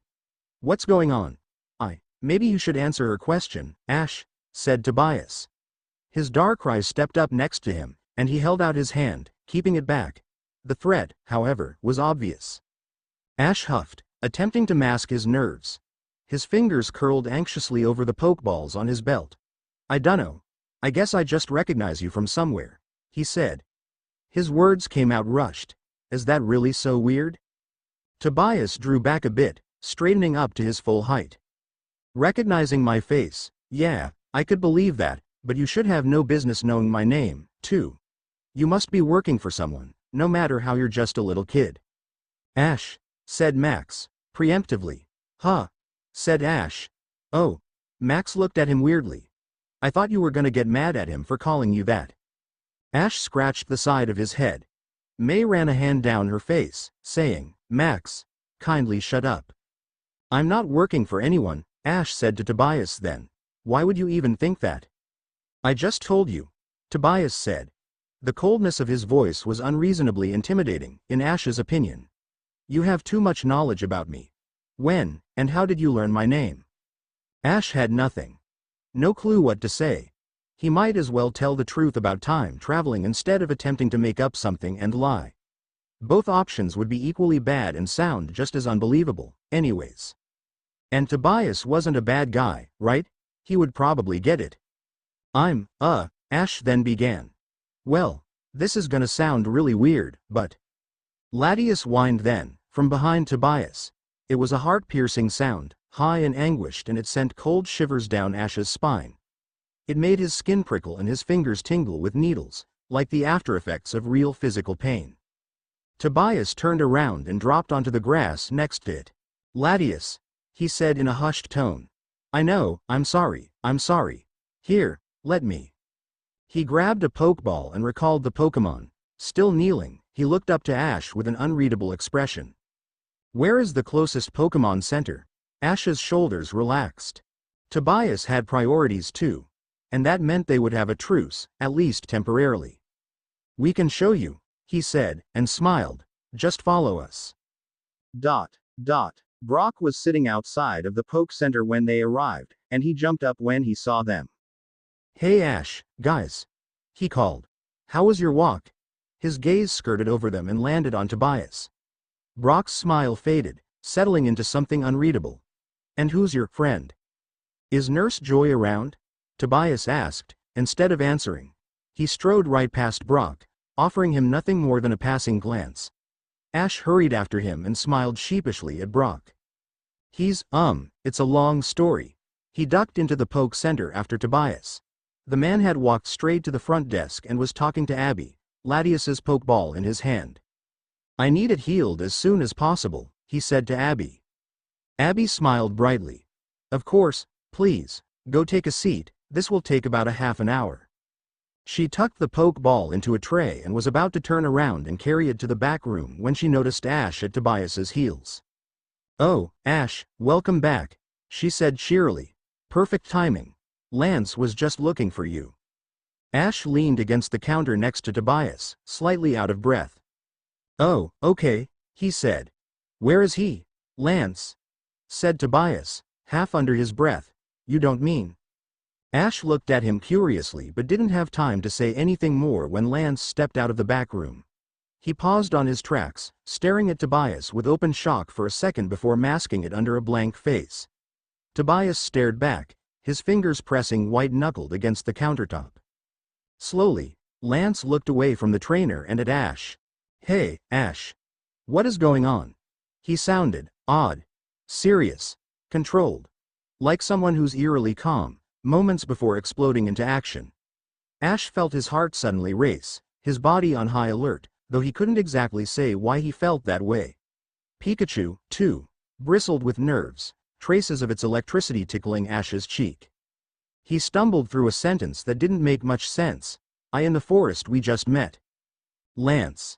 Tobias's voice cut through his, sharp like a knife. He straightened his back, drawing his hands away from the counter. Look at that. Just the man I was looking for. What a coincidence. Lance hadn't relaxed the tiniest bit. If anything, to Ash he looked even more tense than before. He said, voice low and steady, oh, is that right? Well, what can I do for you? Tobias laughed, shortly, and it sounded anything but humorous. You are still part of the G-Men, right? He asked. Or is my information outdated? Your information is correct, Tobias, said Lance evenly. Ash took a double take at them both. Wait, how did he? Had Tobias said his name at all? Did they know each other? Tobias nodded appreciatingly. We should go talk somewhere more private. He looked around, at Ash next to him and at Abby still standing right next to Lance. Lance considered him for a moment, his eyes calculating. Sure, he said after a short pause. Come to the back room with me. He looked at Abby. Nurse Joy, you can come too, so you can start healing his Pokemon. Tobias started. Isn't there anywhere else? You can trust her, said Lance. He hesitated another second. Actually, you can trust Ash too. He's my apprentice, for lack of a better term. Ash had to admit he was very confused at what was happening at the moment, but he nodded anyways when Tobias turned to look at him. He said nervously. That's why I knew your name, I guess. Sorry I couldn't tell you before.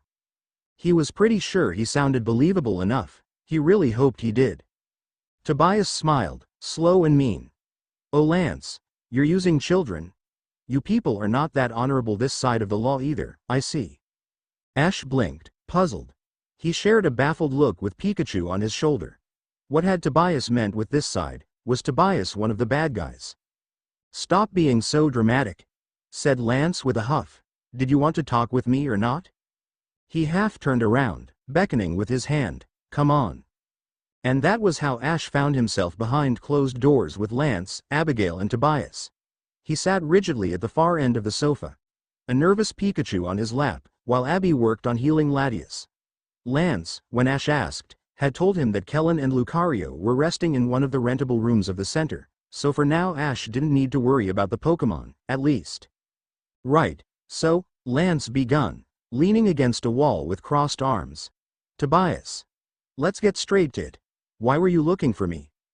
On the other side of the room, Tobias stood still as a statue, hands deep in his pockets.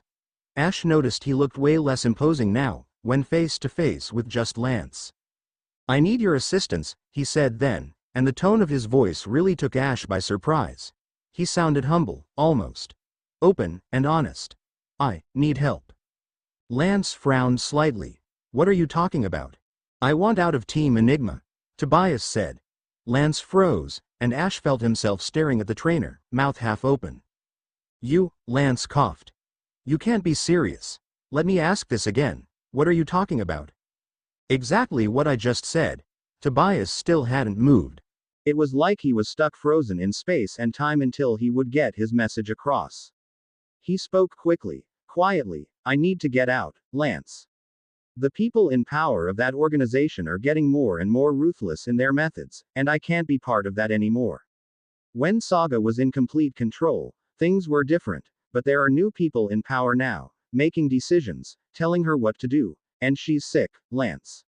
I don't know if that is knowledge the G-men have, but... He stopped speaking, sucked in an audible breath. He was calmer, then, when he continued, I can help you take them down, if you promise me safety. If I am free to go, when this mess is over. Lance was still leaning against the wall, but his shoulders were rigid as he looked Tobias all over.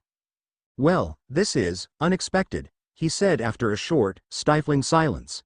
Also, very convenient for us, if you really are being truthful. I gotta say, Tobias, I don't know much about your role in Team Enigma, just the fact that you've been seen spending time around Saga and the other bigger bosses. I only know your name because it came up once in a stakeout I took part in. My role is not important, Tobias said, his face set in stone. But if you need to know, I was never one that captured or sold those rare Pokémon. That was never something I took part in. Right. Lance's head tilted, ever so slightly. But you obviously knew about it, and for years, did nothing to stop it. So, what exactly made you change your mind so drastically, and why now? Tobias's shoulders slumped the tiniest bit, and the look on his face morphed from carefully blank into something much more raw, much more real. They captured Mew. Mew? Ash realized he spoke aloud only after a sudden silence fell, and both Lance and Tobias turned around to look at him. He stared back at Lance, million questions in his mind. Lance said to him, well, this confirms what we were talking about earlier. Getting this Mew has been a top priority for months now, and they truly went far beyond reasonable measures in its capture, Tobias continued. There was mild disgust in his voice.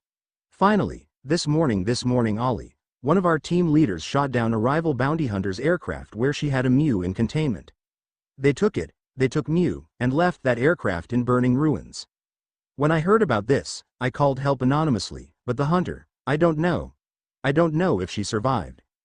There was something heavy on Ash's chest, something suffocating. Static filled his head, and it was hard to focus. He stuttered, wait, but, he sat up, and Pikachu moved closer to him, its tail whipping around anxiously. Was it Hunter J's plane? From what I heard, yes, I believe so, though I couldn't tell you any details, Tobias answered. It was mostly an accident. I even heard about this mission. Hold on. What? Lance turned his attention from Tobias to Ash, confusion clear on his face. So Jay wasn't hired by Saga or Team Enigma at all. If they stole Mew from her, that means someone else hired Jay to capture it, but then... Ash had never seen Lance this out of sorts. He had one hand pressed against his face, pinching the bridge of his nose as he thought furiously, as he tried to make some sense of the situation. "What the hell is going on?" Lance muttered. "This is all so convoluted." The room fell into grim silence. And suddenly Ash knew, somewhere deep in his core, in some unreachable, primal part of him, that things were about to go downhill, and fast. He felt Lucario jerking awake in the room next over, its aura at full blaze in a way he had never experienced before. It tugged at his spine and filled his veins with slow-burning fire, and he looked towards the front of the building before anything had even happened. His fingers tingled and burned, and then, somewhere beyond the closed door, someone started screaming. "Man, isn't this great?" Sophocles sighed, leaning against the railing of the ferry, eyes closed against the rush of the salty ocean wind. "It's like a mini holiday." "For sure," Lana said from where she was lying on the deck, sunbathing. "We're getting away from school for over a week, it's gonna be awesome." "Now, don't get too relaxed," Kukui said, smiling. He grabbed the railing next to them and looked ahead, towards their destination. "This is a big research project for you all, and you'll be tested on the subject later. It's still schoolwork, just in a different location." "You didn't even tell us what we're gonna be researching," Lily piped up. "I just know we're going to the Ether Paradise. My mother isn't even there since she's gonna be on a work trip for the whole rest of the month, so I have no idea what this could be about." "I'm intrigued, at least," Mallow said, sitting on the deck with Sarina. "There's something so mysterious about Ether."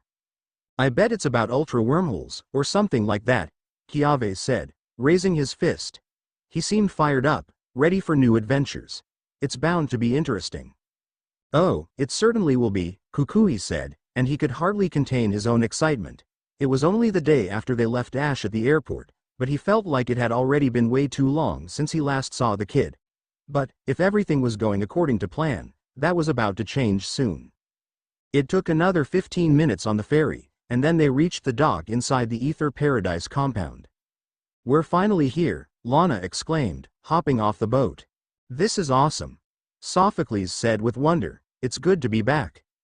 They took the central elevator up to the Pokemon conservation area, where the tropical heat and the warm humidity hit them instantly. Kukui smiled, looking around. It was always a welcome sight to see the Pokemon of the paradise milling around, enjoying their time in safety and care.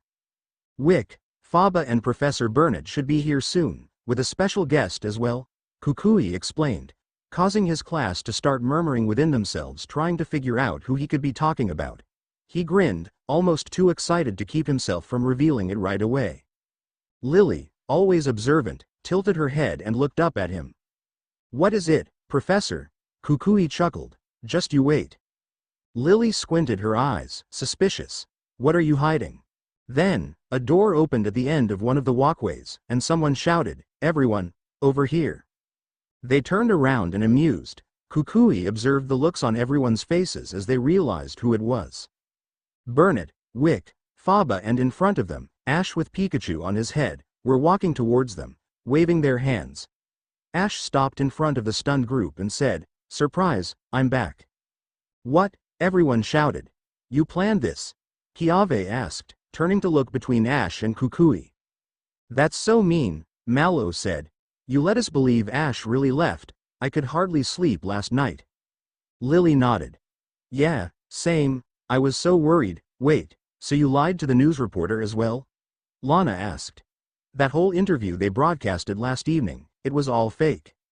"Whoa, this is like a spy movie," Sophocles said, stars in his eyes. "And we are the main characters." Kukui laughed nervously, waving his arm. "Calm down now, everyone. It's true that we faked Ash leaving Alola, but there are things going on that we can't really talk about right now. The most important thing is now that no one outside this place knows Ash is here. That's why I couldn't tell you guys before, so you wouldn't accidentally reveal it to your families or other friends." "I coulda kept the secret," Lana grumbled while Poplio nodded along vigorously in her arms. "Glad to have you back with us, Ash," Mallow said happily, throwing an arm around his shoulders. Ash chuckled awkwardly but didn't pull away. "Well, I'm just glad I didn't have to go anywhere far away," he said good-naturedly. "Everything's confusing enough as it is." "How did you get away from the airport?" Kiave asked. "We watched you walk through the gates." Ash shrugged. "Professor Kukui told me to find a car that would be close by, Wick and Faba were waiting me there and they took me all the way here. So now everyone thinks you're in Hoenn. Lily said slowly. I guess that's good, if there's dangerous stuff going on. Kukui hurried to interrupt. Any dangerous stuff that there might have been is now over for you, he assured. You kids are perfectly safe here at Ether. Burnett nodded at that. We'll make sure of that. Next morning after breakfast, Kukui gathered his class by the conservatory area and told them it was time to start their research project. That's right, he said, amused by the half a dozen shocked faces. Nothing's changed about that. This is still a school trip, and I intend to have you commit to this project with all you got. The only difference to what I told you yesterday is that Ash is here with us, too. We should have known, Lana quipped. The professor is evil. Man, said Ash, slumping down in defeat. I really don't like school. Kukui laughed. Don't worry, Ash, this research doesn't involve a lot of reading. It's mostly about observing and working with Pokemon. Ash stood up straight again, suddenly glowing. Whoa, really? Then I'm in, for sure. The class laughed at his sudden mood change. That sounds good, said Kiave, getting excited. Right? Kukui grinned. All right, I'd like all of you to pick one Pokemon that lives here and observe it for 1 hour. Take notes about what it eats, which other Pokemon it communicates with, and what kind of places does it use for relaxation or sleeping. Once the hour is over, we'll gather back here and discuss what we saw. Oh, fun, Lily exclaimed. Can we choose any Pokemon we like? Of course. Kukui nodded. But don't engage with it, not yet. For now, I want you to only observe them from afar. The students took to the task with enthusiasm, just as Kukui had hoped, and he sat back and watched as they spread around the conservatory to each follow their own chosen subject. It was fun and pleasant a task for them all, just as what Kukui had aimed for after the stressful couple of days they all just had. Still, after half an hour had passed, Kukui noticed that Ash was sitting unusually still by the pond, Pikachu curled on his lap. His face was shadowed by his cap and shoulders slumped. He almost looked like he was taking a nap sitting down. Kukui approached Ash cautiously and crouched next to him. So, how are you doing here, Ash? He asked, hoping to not startle the kid. Ash raised his head, eyes bleary. He blinked at Kukui a couple of times and then grinned and rubbed at his neck apologetically. Pretty good, he said, forcibly chipper. His eyes scrunched shut as he yawned. Sorry, Professor, I didn't sleep too good, so I'm just a bit tired. Kukui felt his brow tighten. That's okay, Ash. Which Pokemon are you observing here? Ash pointed towards a close-by bush, where Kukui could see the tip of a brow and white tail peeking out. That's Zigzagoon. It's sleeping now, though. Well, then there's no problem taking a little time to rest yourself, too, Kukui said. Can you tell me why you couldn't sleep last night? Was your room okay? Ash looked down at the snoozing Pikachu, thoughtful. It was great, Professor. Thank you. It's much nicer here than if I was alone somewhere. Or, he glanced around, or with Tobias. Kukui frowned. Tobias isn't very friendly, is he? But you trust him, right? Ash shrugged. Pikachu does.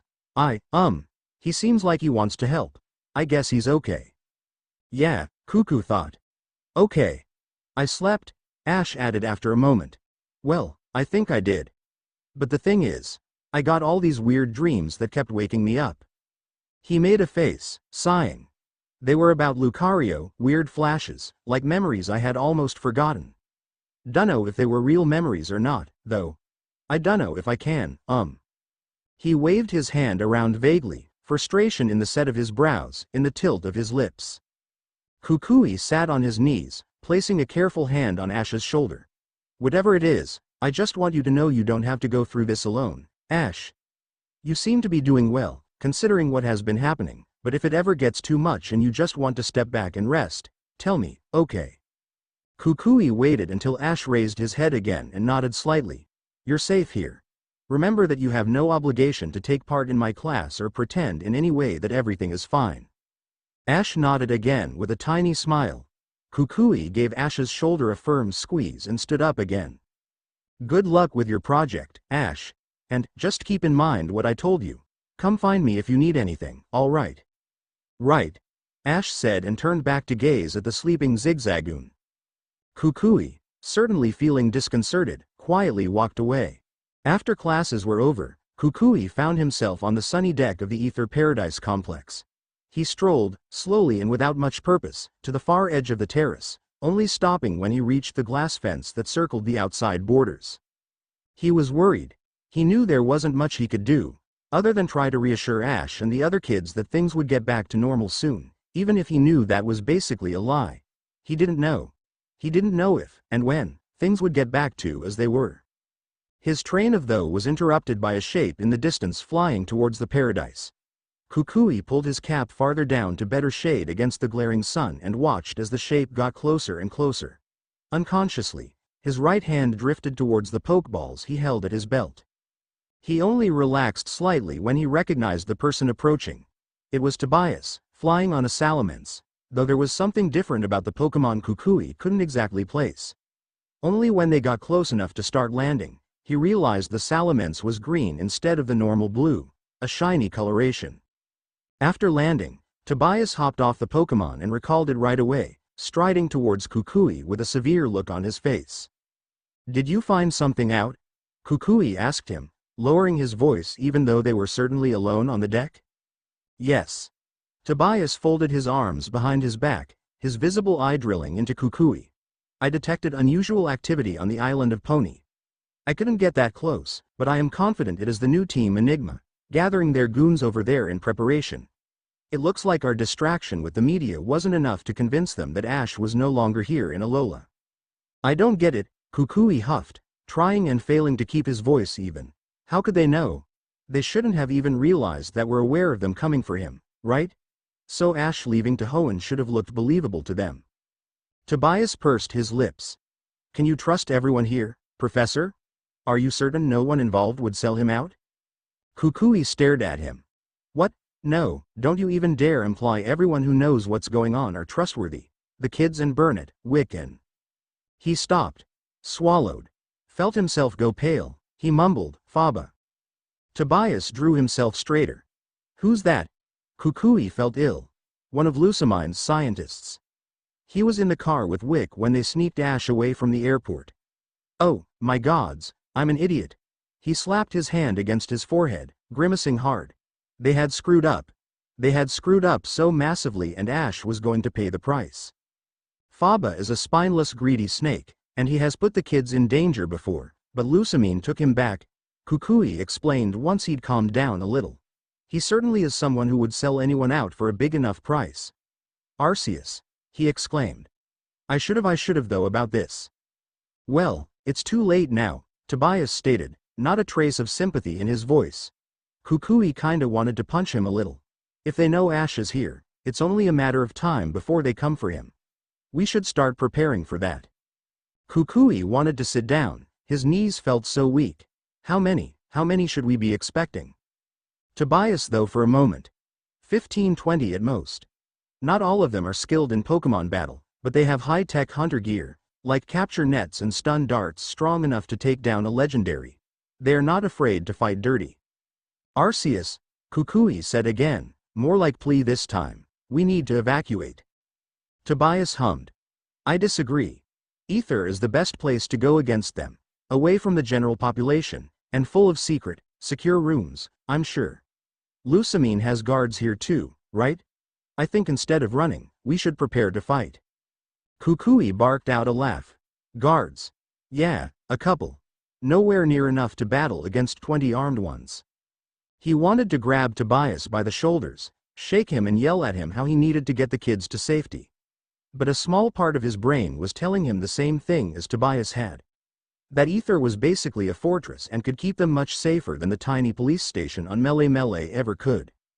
"I could call Lance," Tobias said, sounding reluctant. "See if he's available to help. I've been in contact with him recently. He was around the last time this crap was going down." "Lance?" Kukui asked. "Not Champion Lance, Lance?" Tobias raised a brow at him, unimpressed. "No, the other Lance."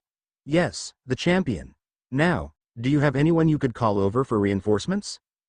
Kukui was still trying to process the fact that the champion Lance was also somehow involved in this mess, and stammered, probably. Preferably someone who wouldn't ask too many questions or draw too much attention leaving their position and coming here, Tobias added. Kukui snorted humorlessly. Well, I might have just the person. Hurrying back towards the cafeteria where he knew Burnett and the class should be having dinner, Kukui tried to come up with some way to explain the situation without causing mass panic.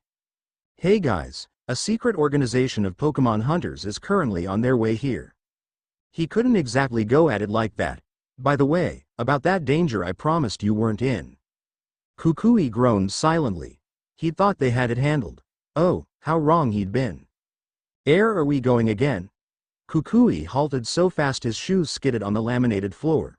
He recognized the voice, coming from an adjacent hallway in front of him. Ash. Worry not, kid, a man replied, and it was Faba, that slimy bastard. Kukui was certain of it. Just follow me.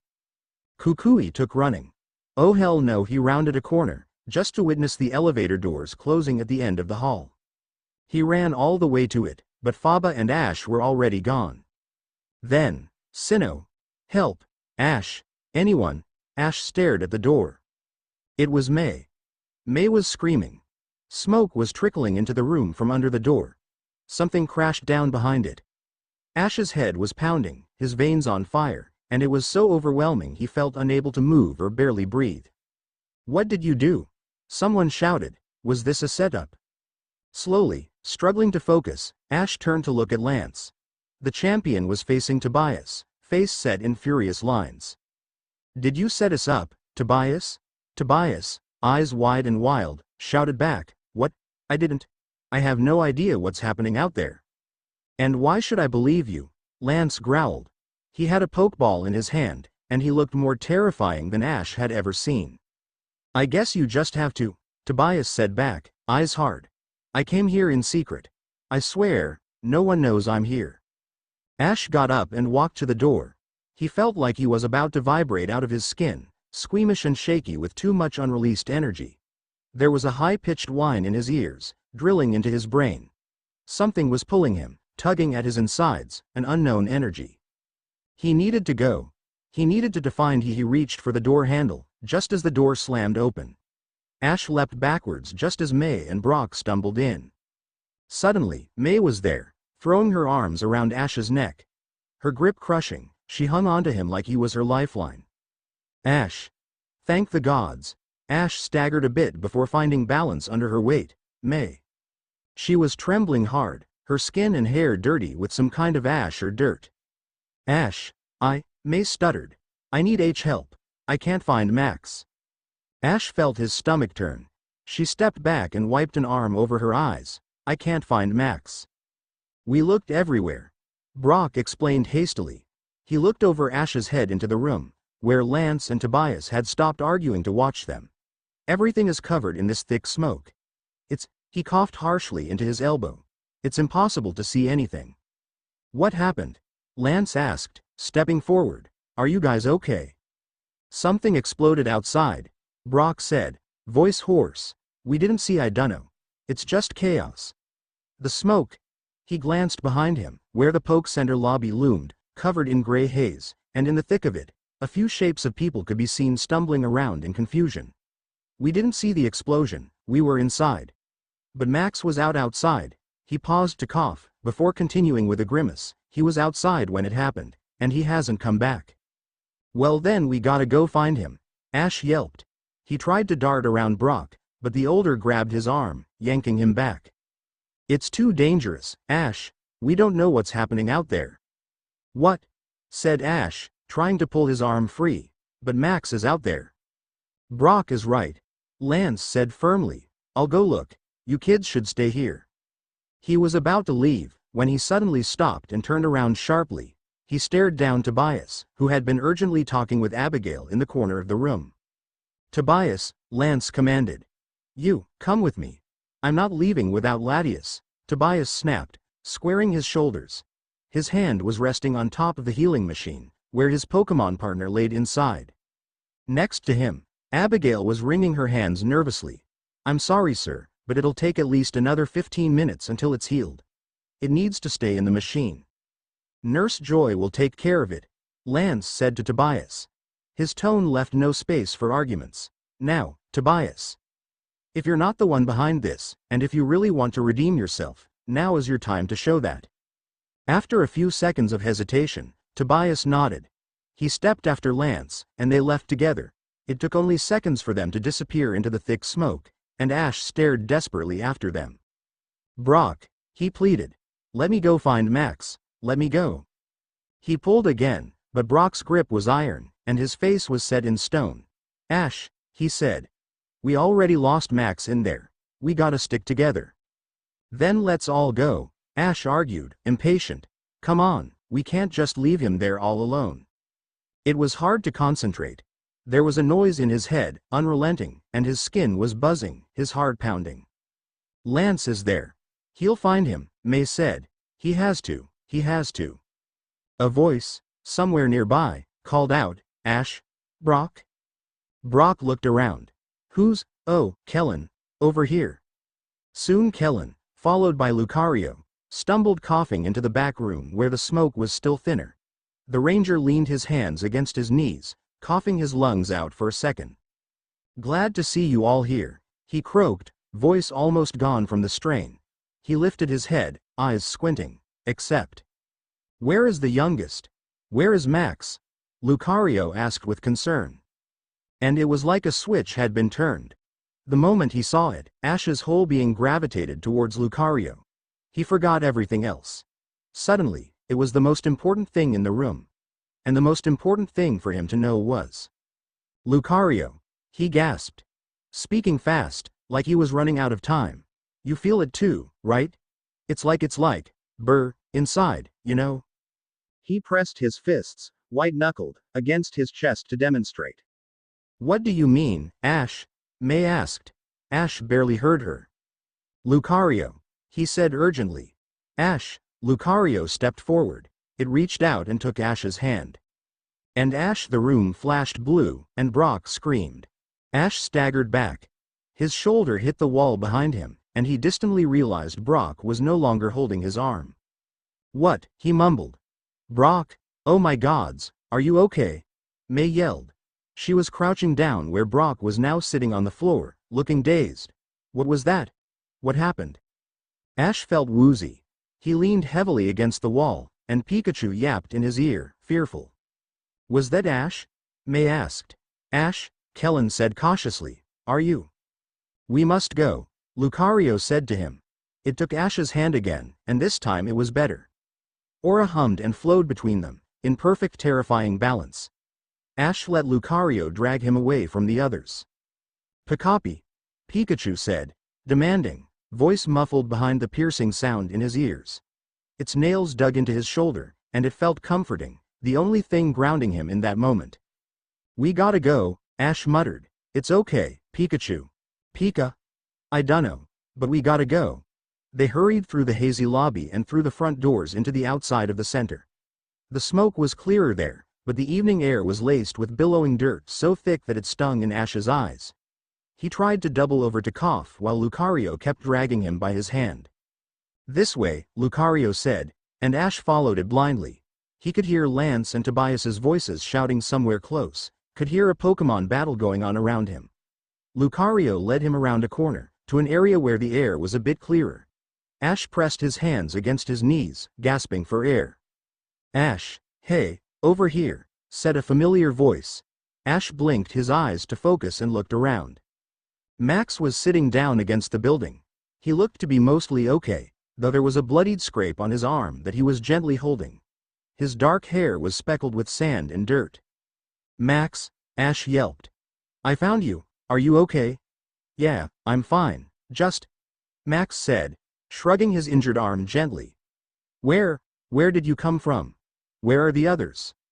Inside, Ash said shortly. He felt a bit sick. He grabbed the wall for support, squinting against the pain in his head. They're okay. May's worried about you. And you? Max asked with concern. Are you okay? Ash mumbled. He pressed his palms against his eyes screwing shut for a moment. I'm good.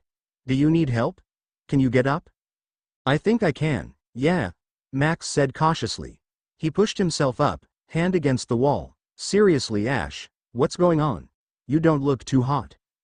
The whine in his ears was now overwhelmingly loud. Ash groaned into his hands. It's just this sound. Max looked at him oddly. What sound? He asked. It is getting closer, said Lucario. It is, almost too much, to bear for me. And then, it collapsed. Ash caught it just in time, and Lucario fell heavily, limply against his body, eyes only half open. Ash's knees wobbled under him, and he backed against the wall for support. Lucario? He asked frantically. Lucario, what happened? Max's eyes widened beside him, and he looked towards something in fear. Over here, someone said, and Ash lifted his gaze in confusion. Oh, if it isn't the same brat and his special Lucario. It was Pokemon Hunter J. Ash stared at her in disbelief. Other than a slight limp in her step, there was no way to tell she'd just been in a devastating aircraft accident. Ash wondered if she had special evacuation protocols just for herself. She was holding something in her hand that looked a bit like a megaphone with complicated machinery attached to it, and she was pointing it straight at them. Ash, Max whispered. Hunter J. Ash snapped, adjusting his hold on Lucario. White spots were dancing in his vision, and he could sense Lucario had fallen completely unconscious next to him. How interesting, the hunter retorted, watching Ash struggle. I have never seen an emitter affecting a human this much. Dirk was certainly right about you. What's that supposed to mean? Ash asked, getting frustrated. His words were starting to slur together, and he just wanted to take Max and get away as soon as possible, but the hunter was blocking their way, and Lucario was dead weight in his arms. It means you are very powerful, brat, Hunter J said, her eyes narrowing. Pikachu jumped down from Ash's shoulder, settling between him and the hunter, cheeks sparkling dangerously. What do you want, you creepy old woman? Max asked angrily. He stepped forward, right beside Ash. Get away from us. Ash wanted to stop him from advancing, but he lacked the strength. Legs finally giving out, he slid down the wall and sat on the ground, with Lucario lying heavily on top of him. He almost missed what happened next, but there was still enough awareness in him to watch it unfold. There was someone approaching them, and Max shouted, Tobias guy. And sure enough, Tobias appeared next to them with his Darkrai, and faced Hunter J. Hey, what's going on here? Are you the one behind this attack? He asked furiously. But Jay just smiled, surprised and pleased, and said, Oh, I recognize you. Well, if this isn't absolutely perfect. And she pointed the strange megaphone device directly towards Tobias, and Tobias staggered back, hands flying up to cover his ears. Ah! He shouted, doubling over. Fuck, Pikachu, Ash mumbled from his spot on the ground, and Pikachu's ears twitched.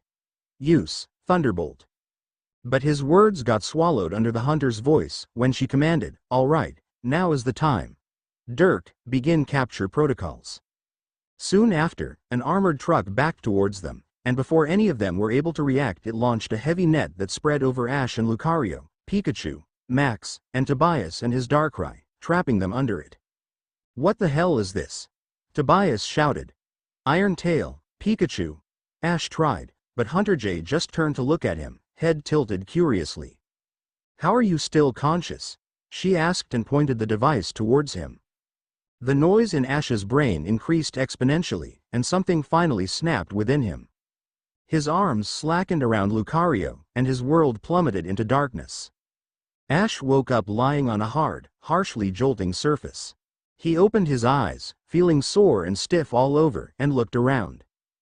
Dim halogen lights lit up what could only have been the hold of a moving truck, and it was crowded with people and Pokemon. Max, Tobias, still unconscious Lucario, and Pikapi! Pikachu exclaimed, and it hopped onto his chest as it nuzzled his cheek. Pika! Ash laughed, hand flying up to pet it. Pikachu! Ash is awake. Max said excitedly and crawled towards him. How are you feeling? Tobias shifted around too, looking at him with a furrowed brow. Finally. I was starting to get worried. Ash sat up slowly. The pain in his head was gone, and so was the strange overwhelming pull within him, but he was still feeling a little bit dazed and slow. What happened? He asked. Where are we? Tobias's mouth twisted unhappily. We were captured by hunters. That was the infamous Hunter J and her goons. But it seemed like you already knew that, Ash. Yeah, Ash muttered carefully. I've met her before. I bet she's back for revenge, said Max glumly. He had his knees pulled against his chest, arms wrapped tightly around himself. The scrape on his arm wasn't bleeding anymore, but it looked sore and in need of cleaning and care. This is so stupid. Where are they even taking us? Ash was worried. Not really for himself or for Tobias, but for Max. He was just a little kid, and probably was in no way involved with whatever Hunter J had planned. And he knew May was gonna be worried sick about him, too. If she, along with Brock and the others, wasn't captured as well. I just don't get it. Why did she take Max? Ash asked out loud, and Max shrugged miserably. Tobias looked at him, thoughtful. My guess is simply because he was right there between us, or because he saw what happened. After we were pulled inside this truck, I tried to make her let him go, but she wasn't listening to a word I said. Ash was starting to get pissed off.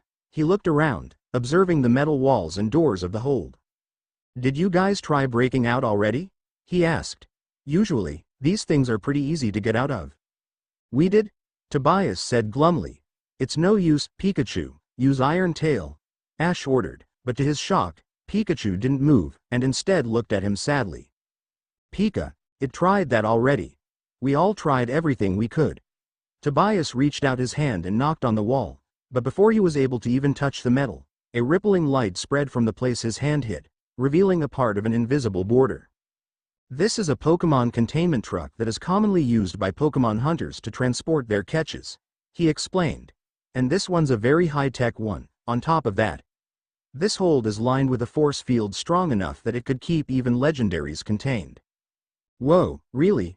Ash said, stunned. I really don't get what she could want with us this badly.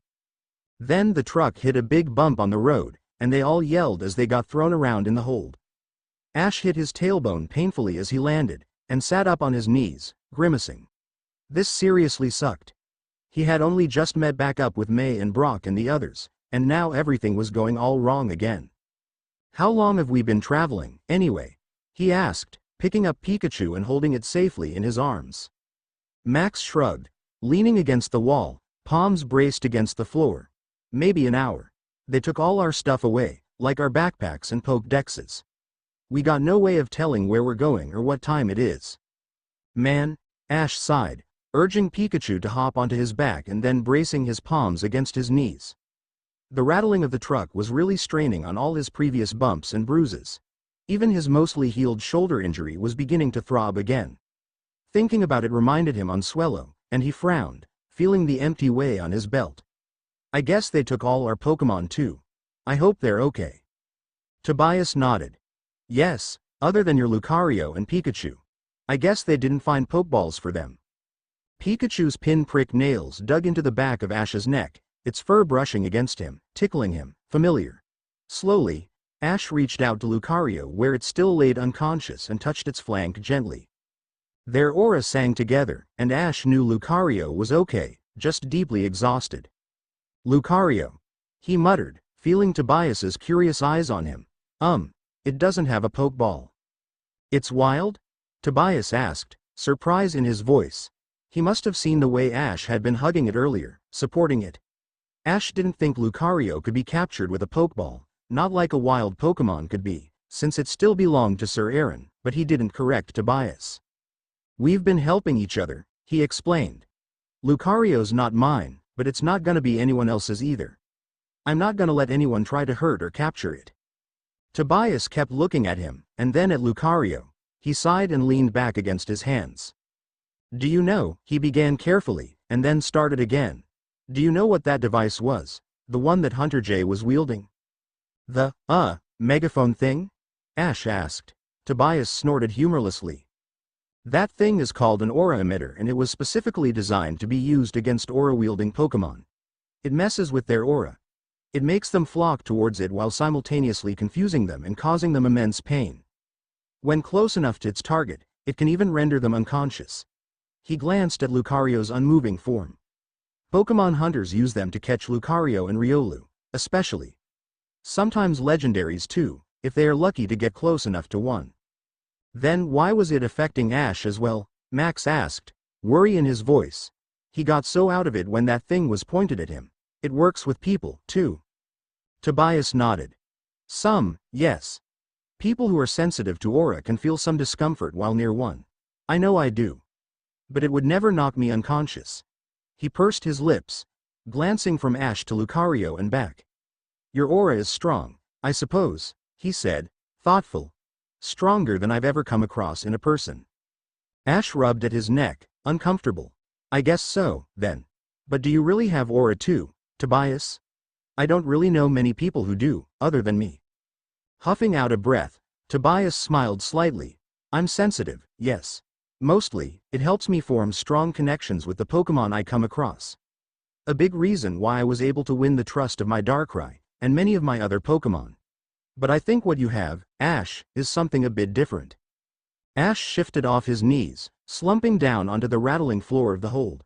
He felt exhausted and sore, and frustrated about how out of control things were yet again getting for him. They fell into a tense silence, and before anyone could say anything more, they were interrupted by the truck coming to an abrupt stop. Tobias shot a warning glance at Ash and Max. Okay, he whispered. You two, stay quiet. Ash, it's best to try not to anger her too much. And Max, you're just an ordinary kid that happened to be in the wrong place at the wrong time. I am just an ordinary kid, Max whispered back. Good, Tobias said, and then stood up and straightened his back, facing the back doors of the truck. Ash crawled forward until he was in front of Max and Lucario, Pikachu on his shoulder and one knee folded under him, ready to jump into action. The doors to the hold opened, though the force field still stayed intact, and they could see Hunter Jay standing there, looking at her captives with mild curiosity. With a strange feeling Ash realized the sun had set and it had gotten dark out. They had certainly been traveling for a while. Everything's still all right in here, Hunter Jay drawled. I admit the execution was a bit crude. Typically, this isn't how we do things, but we are a bit short of staff and equipment at the moment. Besides, we aren't usually prepared to transport human cargo anyway. Then why did you? Tobias asked, his voice just barely level. Well, that's none of your business, is it, Tobias? Hunter Jay scoffed. She turned her head, looking somewhere outside their field of vision. Dirk. You ready with the anesthetic? Ready. Someone replied, and for a fleeting moment Ash wondered why the voice sounded so familiar. And then, thick gas started streaming into the hold. Tobias instantly pressed the collar of his jacket against his face, waving his hand at Ash and Max to do the same. Crap, what's that? Max yelped. He pulled up his sweater, but he was already coughing, eyes watering behind his glasses. Ash pressed his hand against his nose and mouth, but he, too, could already feel his concentration slipping, the world turning into mush around him.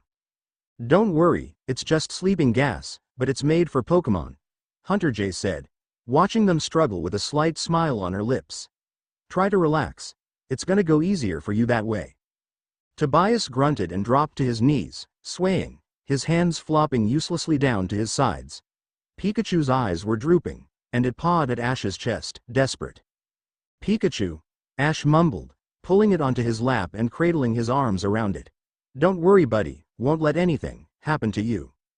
Copy, Ash slumped down onto his side. His head felt heavy, full of stones. His hand fell limply away from Pikachu, and the next time he woke up, he was on his own.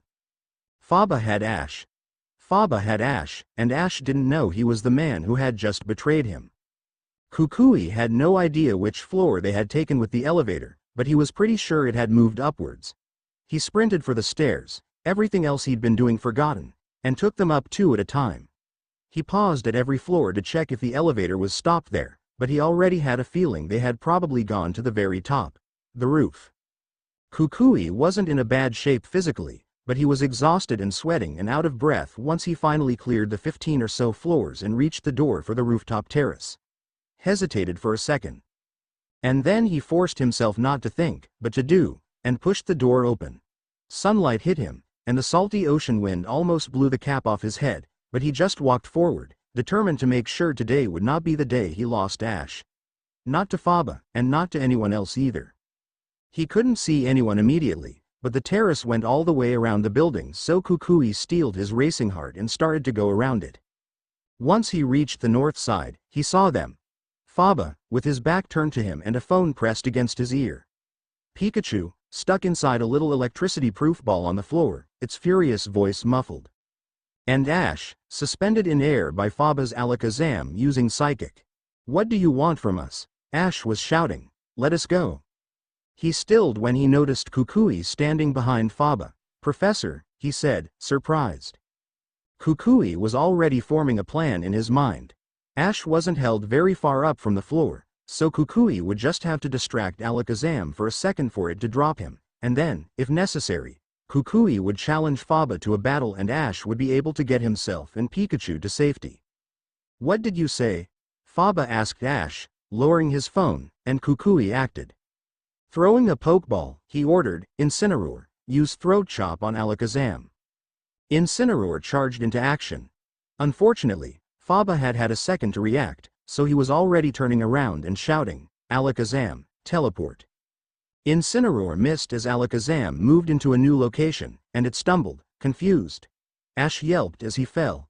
Alakazam's Psychic interrupted, and for a moment he just sat there on the floor, staring up at Kukui with a startled expression. He looked unharmed otherwise, so Kukui focused back on Faba and his annoying Psychic type. Focus. Incineroar. Use Throat Chop again. He had to be careful. In close quarter, unmonitored battle situations such as this, many of Incineroar's moves could be dangerous to bystanders, and he couldn't risk hurting Ash accidentally.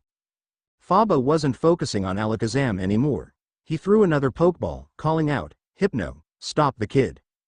Incineroar's attack connected, and Alakazam was thrown back.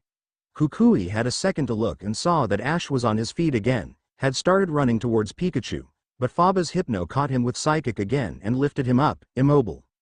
"Let me go," Ash yelled, struggling against it. "Faba, stop this," Kukui demanded. "It's not too late to come to your senses and end this." Faba just stared at him, glasses reflecting the afternoon sun, and ordered Alakazam forward. "Alakazam, use Shadow Ball." He stepped back. "Sorry, Professor, but it is," he said. "I've made my decisions." "Bulk up, Incineroar," Kukui said, and Incineroar did, enduring the attack right after. "But it's not," he said, tried to catch Faba's eye. "We can help you. We can get you out of it, together. Whatever it is you're involved in. Do you really want Ash to get hurt because of, what? Money?" Faba scoffed. "You cannot help me. Hypno, move him up and forward. Alakazam, use Shadow Ball again." Kukui gritted his teeth. "Incineroar, use Darkest Lariat on them both." "I wouldn't, if I were you," Faba said, just as Kukui noticed. "Stop," he yelled, horrified. "Incineroar, stop." Incineroar, confused, stopped mid-spin and stumbled around. It was then thrown on its butt by Alakazam's attack and looked up at Kukui with a miffed expression. Kukui ignored it. His heart was in his throat, body frozen in sudden fear. "No, no, no, no, Faba," he rasped. "Please just let him go." Faba, smiling victoriously, glanced at where Ash was now hanging, well of the building's edge, at least 15 floors up from the lower deck. If Hypno dropped him, he would be gone. There would be no surviving that fall. Not Ash. Not like this. Pikachu was losing its mind in the trap it was still stuck in, clawing at the walls and yelling Ash's name. Ash, instead, was ghostly silent, looking down into the death drop, and then back up at Kukui and Faba, face pale and unreadable. "Faba?" Kukui tried, but Faba raised his hand. "No, you listen to me now," he said, his smile stretching manically. "Admit your defeat, Professor." He spread his hands. "You always looked down on me. All of you did. But look at me now." "He's just a kid," Kukui pleaded. "Please, Faba, there has to be another way." Faba shrugged. "He made a fool of me plenty of times. Meddled with things that were none of his business. Ruined my reputation." Faba scoffed, annoyed.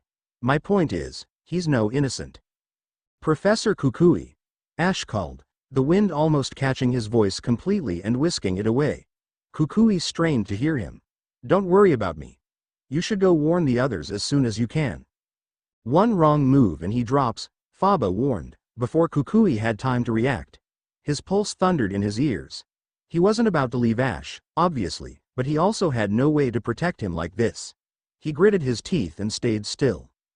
Kukui was pretty sure Faba was bluffing anyways, playing time until Team Enigma arrived. He wouldn't actually kill Ash just like that, right? Right? But Faba wasn't all there either, Kukui noted.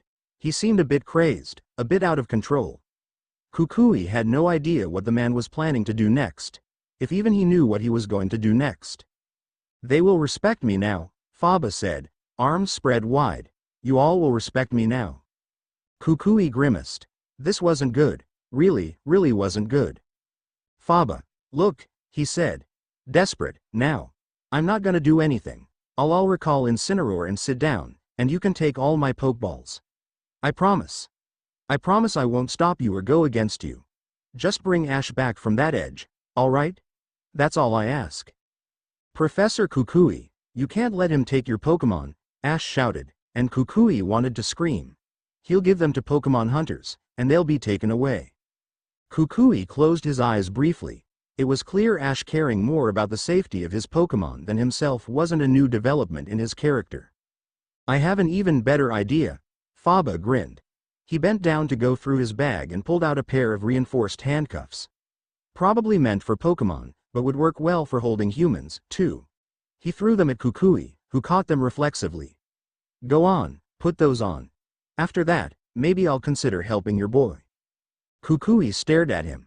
Faba tilted his head, and that Incineroar. Call it back first. Kukui fumbled for his Pokeballs, and only when he held Incineroars did he realize how badly his hands were shaking. Incineroar, he said, voice tight, and the Pokemon looked at him, a growl rumbling deep in its chest. Return. When that was done, he looked down at the cuffs. Heavy and metallic, they would completely immobilize his arms. If he put them on and Faba decided he wouldn't bring Ash back to a safer area, there wouldn't be anything Kukui could do about it. It was a risk. A massive risk Kukui didn't know whether he could take. The unfortunate part was, in the end, he didn't have to. Almost in slow motion Kukui watched as Faba, already feeling victorious, spun around cackling like a maniac, and stumbled straight into Hypno. And Hypno, its focus breaking, dropped Ash over the edge of the building. For a fraction of a second, time stood still, and then Kukui was running, sprinting past Faba who stood there shocked, stumbling over his feet as he reached the edge of the terrace. Ash, he screamed. Ash. Behind him, Faba mumbled, I didn't mean, at first, Kukui couldn't see Ash anywhere. Not falling to his death, not lying there on the lower deck mangled and broken, nowhere, and then. Professor. Ash said, floating up to him. He was being carried by Naganadel, which he must have released from its ball while falling, because of course, how silly of Kukui to not think of that, and he was grinning, bright and exhilarated. I told you I'd be fine. Kukui's knees went weak. He leaned against the railing, breathing out long and hard. You're okay, he said shakily. You're fine. Yeah, Ash nodded sunnily. I had time to make a plan in case I got dropped, so I wasn't really worried. He looked past Kukui and frowned. Anyway, we probably shouldn't let him leave, right? Kukui spun around on his heels. Faba was slowly backing off, eyes wide behind his glasses, and Kukui decided he'd had enough. He threw a Pokeball. Incineroar, use Blast Burn, Kukui yelled, releasing it and taking out another Pokeball right after. Braviary, use Rock Slide. The Pokemon worked quickly and in perfect harmony, damaging both Alakazam and Hypno before Faba had any time to react. The explosion of flames and residue engulfed the space between them, giving Kukui a second of spare time. Ash, he said over his shoulder. I'll hold him off. Now is your chance to help Pikachu. Right. Ash agreed, and Naganadel flew over and dropped him near Pikachu's cage, safely behind Kukui and on solid ground, and for the first time since Kukui came up to the roof he felt like he could focus. Alakazam, use Miracle Eye on Incineroar. Faba ordered. Hypno, use Hypnosis on it. Alakazam's eyes glowed as it locked eyes with Incineroar, leaving Incineroar vulnerable to Alakazam and Hypno's psychic attacks. Hypno, right after, started swaying, its pendulum swinging gently as it cast a hypnotic spell upon Incineroar. Kukui grimaced as Incineroar stumbled, falling shortly asleep. Faba was planning to go down fighting, it seemed. Well, Kukui could deal with that. Now, Braviary, use Skydrop on Hypno. Braviary swooped down with precision, clutching Hypno in its talons and soaring into the sky. Hypno struggled, but it was momentarily incapacitated, unable to retaliate. Faba made a face. Alakazam, use Shadow Ball and try to hit Braviary. Don't let it hit you, Braviary, Kukui ordered. Dodge around and drop Hypno on Alakazam. He quickly looked at Incineroar, still sluggishly lying on the ground. You okay, Incineroar? Can you get up? Incineroar grunted, slowly standing up again. Meanwhile, Braviary dodged everything that was thrown at it and then spun around, charging towards Alakazam. When it was close, it let go of Hypno and it crashed into Alakazam, sending them both stumbling on the terrace floor. Good work, Kukui said. Incineroar, now, let's finish them off. Use Darkest Lariat. Incineroar charged, its hands covered in fire and spinning with powerful force. Faba wringed his hands as both his Pokémon were still picking themselves up from the floor. Alakazam, teleport. He ordered hastily, and just in time Alakazam got out of the way of Incineroar's attack. Hypno, though, was hit hard by it, and stayed down. Faba gritted his teeth. Damn it, Alakazam, Shadow Ball. Alakazam had teleported behind Incineroar, and in a last-ditch effort, it gathered its remaining strength, attacking with Shadow Ball. The powerful attack took Incineroar by surprise, and it stumbled forward, strength faltering. Luckily, though, Braviary was still undamaged, circling safely in the air. Braviary, use Brave Bird. Give it all you've got, Kukui ordered. Braviary took up a little altitude before shrieking defiantly and charging forward, slamming into Alakazam at full force. The psychic Pokémon crashed to the ground and didn't get up. It was over. Then, Sinnoh Ash didn't go down easily, he never did. You little shit, stop, someone was holding him down, heavy hands on his shoulders, pressing him down onto a stretcher, and he lashed out, the heel of his hand hitting something hard. He wished it was the man's face. Goddammit kid, stay put. Ash struggled with all he got, but his every move was sluggish, and he couldn't get his eyes all the way open. Still, he kicked with his legs until someone sat on them, their full weight crushing him into the bed. How's he this awake already? Ash curled his fingers into a fist, at least he managed to, and punched up with a satisfying crunch. Ah, you bastard. Help me hold his hands, would you? Ash, teeth bared, tried to pull his arms against his chest, but there was another person now, grabbing each of his wrists and pulling them apart above him.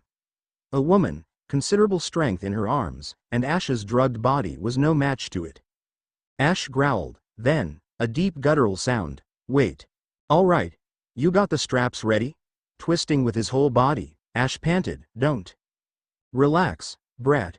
The person holding his wrists said calmly, though her grip tightened almost unbearably. This is for your own good.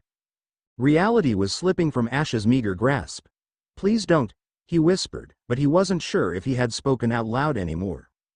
He woke up to the sounds of machines beeping around him. It wasn't the first time he'd woken up after getting strapped down to the stretcher, but it was the first time he felt like he could finally stay awake. He'd already gathered he was in some kinda private lab or a hospital room, lying down secured onto a gurney. Worrying his lip, he stared up at the gray ceiling of the room, trying to remain calm. Hunter J really had gotten the best of them this time. He wondered how Max and Tobias were doing, if they were strapped down like this as well or if they were together somewhere, if they were safe. And, of course, he also wondered where Lucario and Pikachu were. But he tried to not think about that too much just yet. His heart rate must have jumped high enough, because an alert started ringing, louder than any of the other sounds in the room. It didn't take long before someone stuck their head through the doorway, noticed he was awake and then disappeared just as quickly. The kid's awake. Ash could hear him hollering, the sound echoing down the hallway. Ash swallowed thickly, his throat feeling parched. He quickly took note of his current state of being. His head was giving him the most trouble. He still felt slightly off, his brain sloshing around in his skull and eyes heavy and dry. His shoulders and back felt sore and he thought if he stood up too quickly, he might throw up. His wrists and ankles were secured to the sides of the gurney with thick leather straps, though the ones on his legs had enough give that he could move them around a bit. He pushed himself into a sitting position and pulled one of his knees up, restless. After maybe 10 minutes, Ash kinda lost track of time a couple of times. The door opened again, and Hunter Jay walked in. "Good morning, Ash," she snarked, coming to stand at the end of Ash's bed. Ash eyed her. "What do I?" He had to stop to clear his throat. His voice was almost gone, barely above a whisper. He tried again. "What do you want? Where are Max and Tobias?" Hunter Jay tilted her head. "They're all okay, for now." Hunter X folded her arms behind her back. "You really did a number on Dirk, though." Punched him right in the eye, twice. Ash swallowed. "Dirk? Oh, right." Hunter Jay smiled, and there was something cruel hidden behind her features. "You probably didn't catch his name earlier, but that was the young man you met with at the Pokemon Center yesterday. You demonstrated your impressive aura abilities on him, remember?" "Oh," Ash thought, eyes widening as realization dawned on him. Pointy nose. He was the one who spread the news about Lucario and him, and caused the attack on the center. The guy Ash sent flying across half a room with a random uncontrolled burst of aura. The guy who at most got a lecture from Kellen and then was sent on his merry way? That guy? Ash felt like such an idiot for completely forgetting about him. Hunter Jay was watching him closely, no doubt seeing him go through at least 3 different emotions in a span of seconds. "Well, I see you do remember him," she remarked. "Also noticed you didn't try to deny having aura abilities. A rare gift, that is." Ash just stared at her. Cleared his throat again. "What do you want? From us?" He tapped the fingers of his left hand anxiously. He was kinda in a hurry to save Mew from the other bad guys. To be perfectly clear, he really didn't have time for this other evil hunter and her probably grand, surely very important, plans of revenge and infamy, of whatever it was that she was after. Hunter Jay, though, was in no hurry. "You're awfully curious, aren't you, brat?" "Well, mainly I was after you and the Lucario, and those I got. Your little friends though, well, I suppose I'll figure something out." She narrowed her eyes then, sharp, calculating. "Tell me this, Ash. What is your history with Team Enigma?" Ash startled, taken aback by the question at first. His answer, though, literally died in his throat as his voice only came out as a hoarse wheeze, his mouth feeling like sandpaper. He tried to lift his hand to his burning throat, but the cuff on his wrist caught and clattered obnoxiously against the railing. Ash winced, grimacing in frustration. Hunter Jay's brow raised a touch. "Right. We found out the sleeping gas we used causes severe soreness of throat for humans. We also had to dose you again with another sedative, since you were flailing around like a little bitch earlier. That's why we stuck you in here and not with your friends." She clearly didn't mind that Ash couldn't, and wasn't even attempting to, reply, since without further comment she stepped forward and started undoing the cuff on his right wrist. Once it was free, she handed him a cup of lukewarm water. "Go on," she ordered. "We don't have all day." Ash sipped the water greedily. Meanwhile, Hunter Jay undid the rest of the cuffs around his wrist and ankles. "Recommend not doing any sudden moves," she said. "I'm sure plenty of buyers out there would be interested in a Pikachu as powerful and lively as yours. Keep that in mind before you do something you might regret." It was an odd and a uselessly convoluted way, in Ash's opinion, to say that unless Ash did exactly as he was told, he would never see his Pokemon again. That Ash was a prisoner in Pikachu, and the others were held as hostages to keep him in line. "Right?" Hunter Jay said as she was done. "You feel like talking, yet?" "Maybe." Ash cleared his throat. "Maybe." After every sip, he felt better. His throat was no longer on fire, only inflamed and terribly hoarse. He could probably talk. Hunter Jay rolled her eyes. "You better be.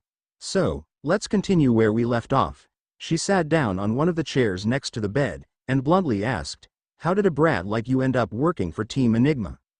"What? I didn't," Ash yelped. "I'm not part of them or any team or anything, I promise." Jay scoffed. "Right. You said you knew me from before. When did that happen?" "Crap." Ash tried to not make a face. He hazarded, a couple of years ago?" He only got a nod and and where was this? Which region?" Said Ash. "Here in Sinnoh? Are you from Sinnoh, Ash?" No, Ash stopped, biting his lip. I'm just a normal kid from Kanto. Please, I'd really like to see my friends now. I gotta make sure they're okay. Could I see them even for a minute at least? Hunter J's eyes narrowed minutely. You see, I happen to have no recollection of you, she said, completely ignoring him. Also, I know I've never gone after anyone with a Pikachu before because Pikachu are typically not very interesting to hunters of my caliber. So I think you're lying, Ash, Hunter J said neutrally. I think the fact that you knew Summers was suspicious enough, but you seem to also personally know Tobias, who is, as I'm sure you're well aware, quite notorious a member of Team Enigma. In addition to all that, you also have powerful aura and you're clearly trained to handle high-stress situations. So no, I don't believe you are an ordinary kid. I just haven't yet figured out what you are, exactly. Ash didn't know what to say, what he even could say. So let me ask you again, Hunter J said. When and from who did you learn about my plans to catch Mew? Who do you work for? Ash shook his head slowly. I don't, he started, stunned. I'm sorry, I really don't know what to tell you. I'm not anything special, anyone special, or whatever you think I am. I was just traveling with my friends when all this happened, really. Hunter J's lips twisted into an ugly frown. Oh, and you just happened to sneak into my aircraft? She snarled, leaning towards Ash. Steal part of my cargo and jump out of the plane with no parachute and survive. Just minutes before Team Enigma shot my plane out of the sky and stole the Mew we had been tracking for months. Just a normal day for you, I couldn't let you take Lucario, Ash said weakly. Most of my very expensive gear got destroyed in that crash. Hunter J snarled. Including the device that I used to petrify Pokemon. Half of my crew are injured and out of commission. My client will come after my neck all the way from Galar if I don't deliver them that Mew, and soon. Ash bit his lip. This sucked. Everything about this sucked. He had never wished more he was back in sunny Alola with Professor Kukui and all his friends, where all he would worry about was schoolwork and beating the island challenges. Even his championship victory felt so far away now, even though it had only been a couple of days since then. So if you work for Team Enigma, Hunter J continued, and were part of their plan to track and destroy us for that Mew, well, I don't forgive very easily. Ash leaned back, helpless. I already told you I'm not, you gotta believe me. At once, Hunter J stood up, her chair scraping against the floor. We'll see about that, I guess, she said, looming over Ash. Because you're going to help me get Mew back. Ash stared up at her. What a mess. What a terrible, horrible mess this had turned out to be. Okay. He told the hunter, feeling too exhausted to argue. Okay, I'll do it, help you, whatever. Just, could I please see Max, and Pikachu, and Tobias first? Before we go, please? Hunter J rolled her eyes. Whatever, come on, then. Let's go see your friends. It was not what Ash had been expecting. After leaving the med bay, they walked down a few short hallways, their steps echoing around them from the empty walls. Despite Hunter J still limping slightly, she moved with a surprisingly swift pace. Ash kept silent, and not just because of his sore throat. Hunter J wasn't dragging him along forcibly like a prisoner, but it was quite obvious Ash didn't have much say in the matter of whether he wanted to go or not.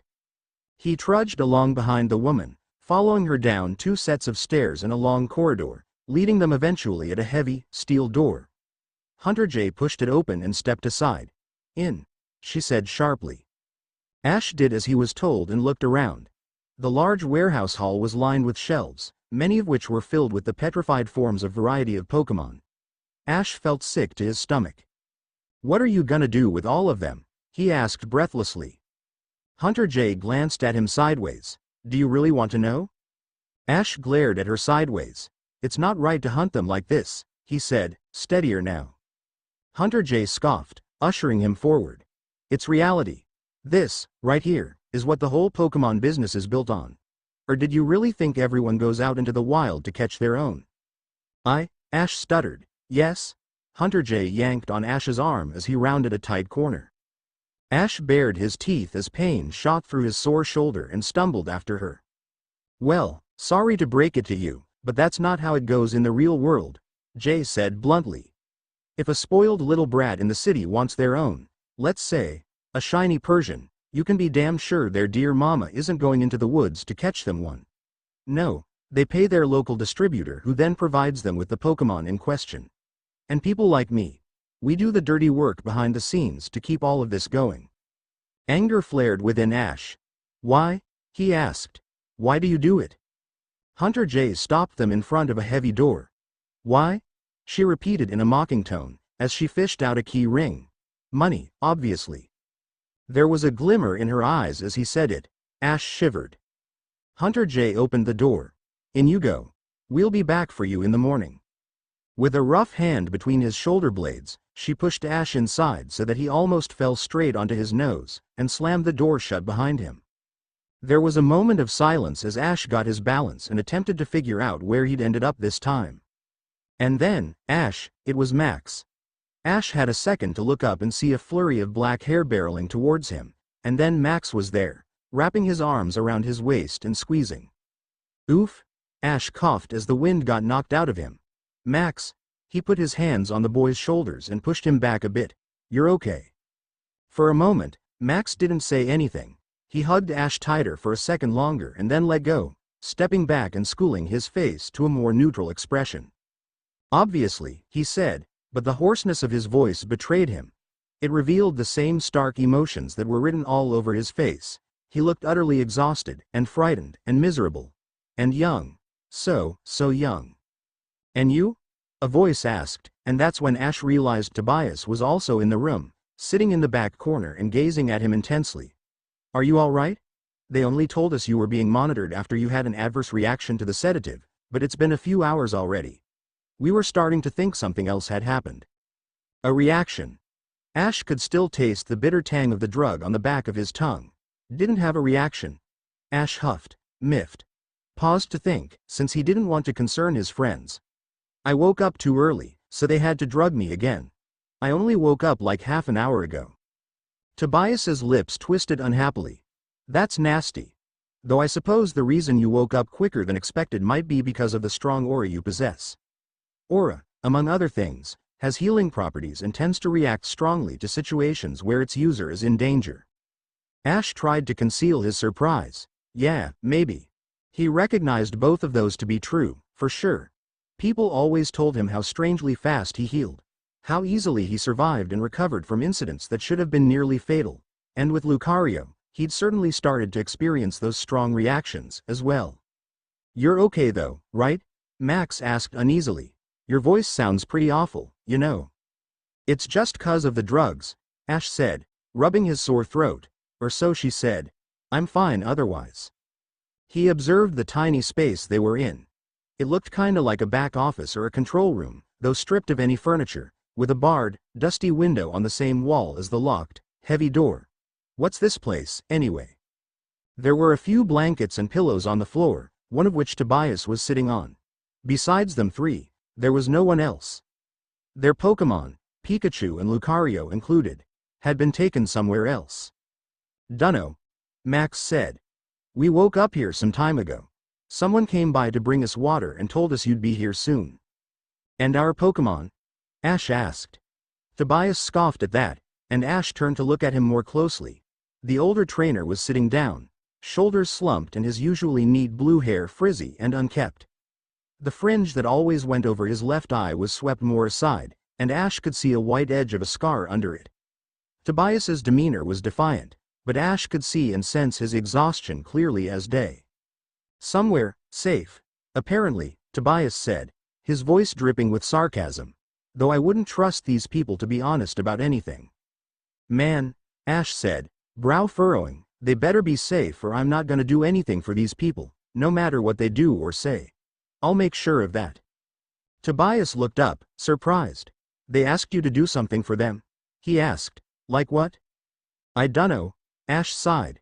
To help them get you back, somehow? Tobias stood up abruptly, staring at him. What?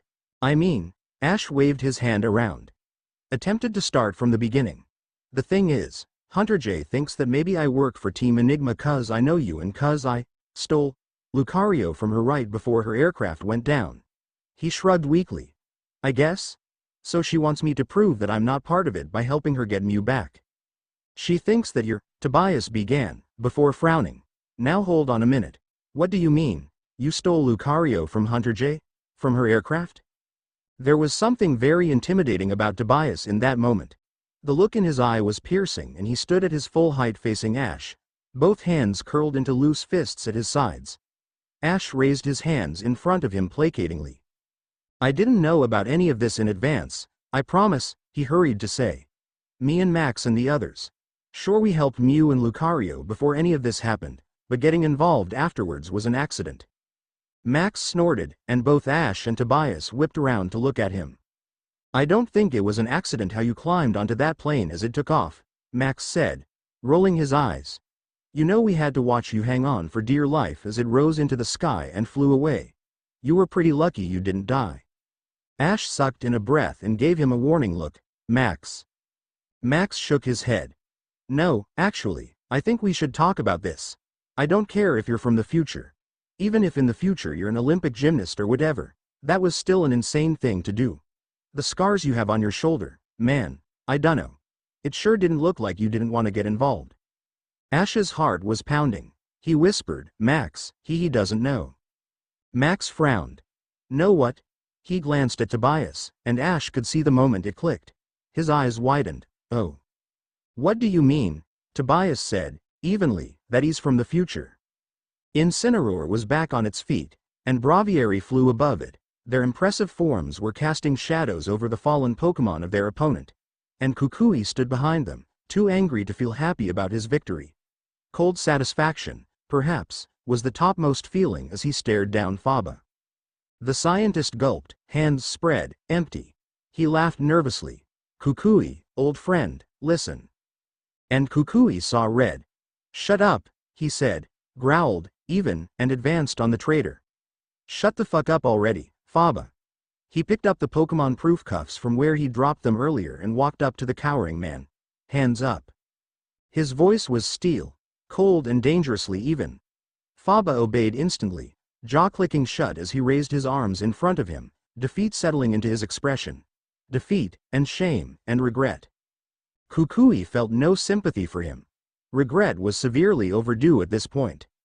He closed the cuffs around Faba's forearms and pushed him, not so gently, against the building's wall.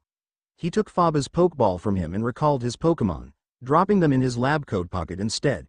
Stay here, he told Faba, and turned around. He looked around quickly and found Ash. The kid was huddling on the ground next to an open capturing device, hugging Pikachu intensely, his body curled around the Pokémon. Kukui walked closer. Adrenaline was rapidly draining from him, making him shuffle his feet and breathe a little harder than necessary. He was truly shocked by the chain of events, still feeling angry, still incredulous and, if he were completely honest, utterly terrified. He knew Faba was only the beginning, the spark that would soon cause a full-on fire. An attack on Ether, on Ash and all his students and friends. It would require him to be ready, to stay focused, but first, he had to make sure of something. Ash raised his head as he approached. Look, Professor, he said, grinning brightly. I got Pikachu free. Naganadel was still there hovering protectively over Ash, its intelligent eyes tracking the movements of Kukui, Faba, and the open air around them. Kukui locked eyes with it, briefly, and mouthed, thank you. The thing is, I was pretty confused at first, Ash explained, hands petting down Pikachu's sides. His gaze lowered again, looking down at it.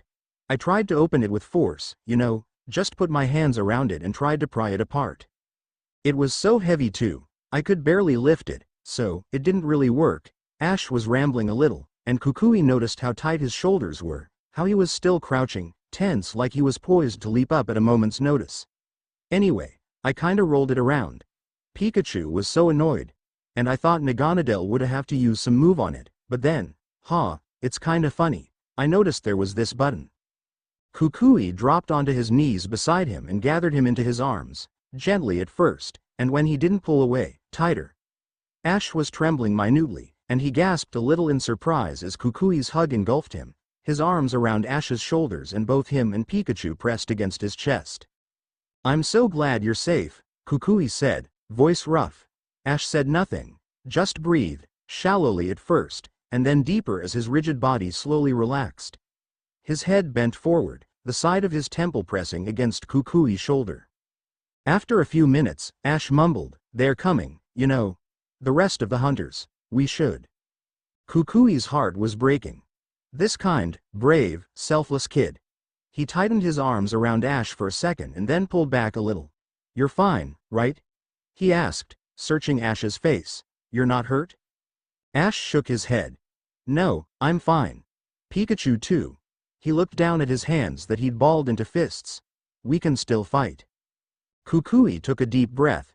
"You don't have to, not anymore," he said carefully. "Ash, I'm so sorry you got put into this situation. I shouldn't have trusted Faba. You don't know this, but Faba has betrayed our trust before. Has gone against you, against my students. He's a selfish, greedy man." He held Ash's shoulders, both of them still kneeling on the uncomfortable stone floor. The wind from the ocean was picking up, pulling at Kukui's jacket. In the distance, storm clouds were gathering. "I'm sorry," Kukui said again. "I should have known better." "It's fine, Professor," Ash said, so genuinely that it hurt, and Kukui nodded, even though it wasn't fine. Maybe when this was all over, there would be time to talk. But now they had to act, before they were too late. "Let's go find Burnett and the rest of your classmates," Kukui decided. He patted Ash's shoulder. "You should all stick together, find somewhere safe, and me and Tobias and a few others, we'll take care of this Team Enigma once they get here." Suddenly, Ash was on his feet, leaving Kukui startled and alone on the floor. "Hey, I'm not a little kid," Ash said, glaring down at Kukui. "I can take care of myself and my Pokémon, you know. I always have, so far." Kukui's chest tightened. He believed Ash could. Oh, he did, but he just had to make him understand that this time he wouldn't have to. You don't gotta coddle me, Professor," Ash told him, brow dropping into a determined look. "If those bad guys are after me, then it's me who should fight them, that's all." Kukui heavily disagreed, but they didn't really have time to argue, not in that moment. Instead, he stood up, his knees protesting after his extended stay in a folded position, and looked at Ash sternly. "We'll discuss this later. We need to find Burnett anyway," he said. "Make sure she and the others are okay. And we need to take Faba inside too." Kukui glanced over his shoulder, where Faba was still standing against the wall, watching him and Ash intently. Kukui, exhausted and pissed off and scared, forwent any acts of niceness and walked over to him, grabbed the back of his coat and pulled him along. "Let's go," he grunted, and Faba had no choice but to stumble along with him as he started walking back around the building. He heard Ash asking Naganadel to return, and then the kid was jogging along, following him back inside. They found Burnett, Wick and the rest of the students on the conservatory floor.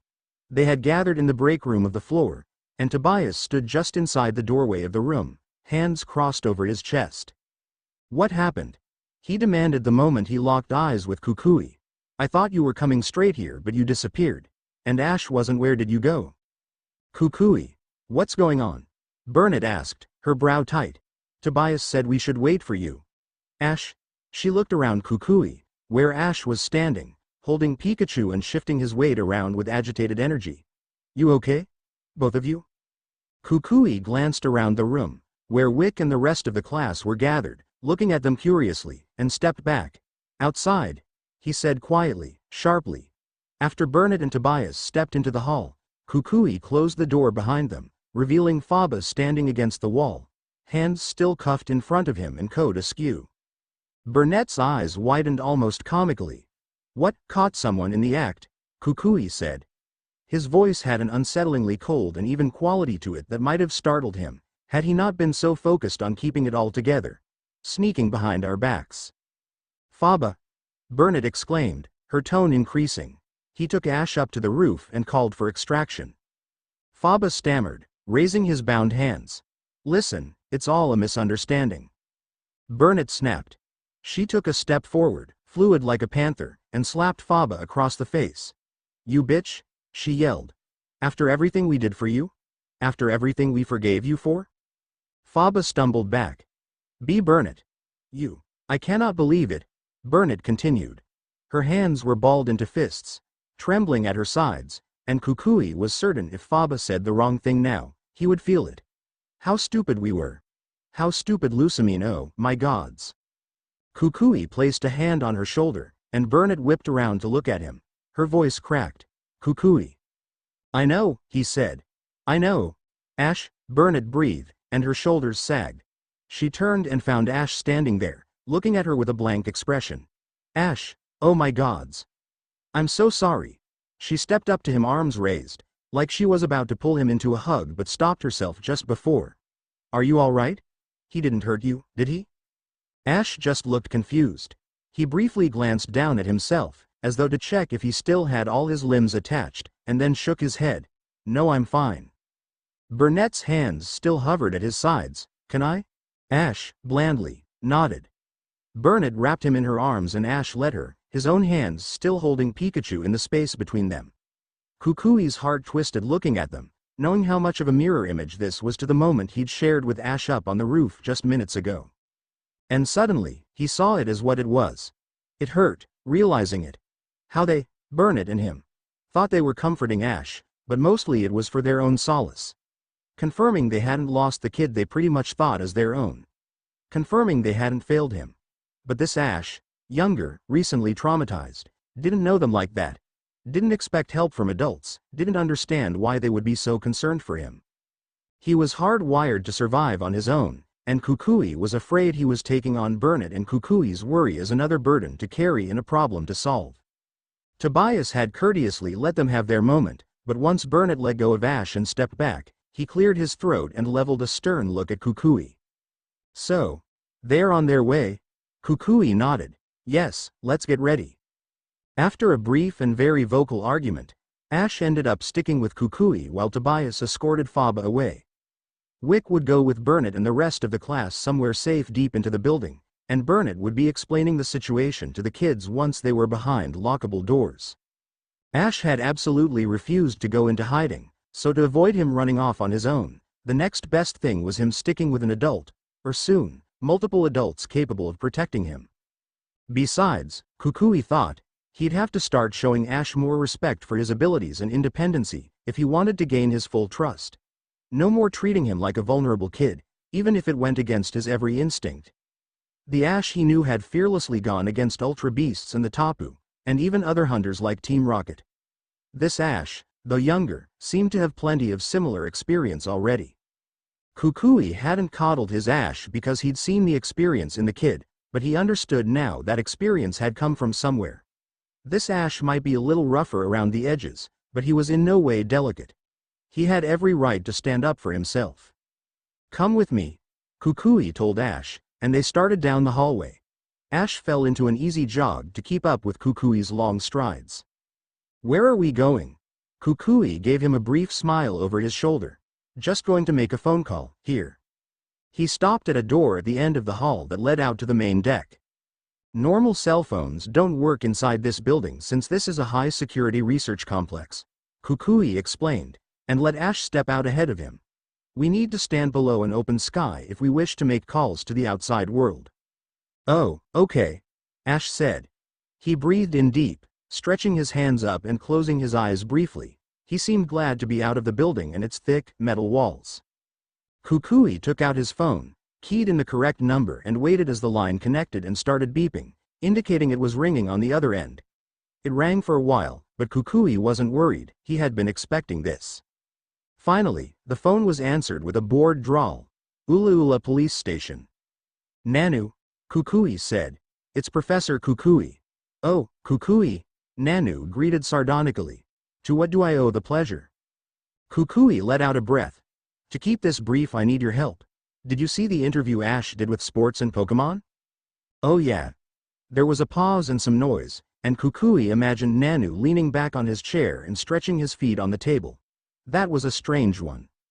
Kukui couldn't help but snort. That's because it was fake. Ash is. Something happened and now some people from Ash's past are after him. We faked the interview to get him out of immediate danger, but they figured it out and we're soon going to be under attack.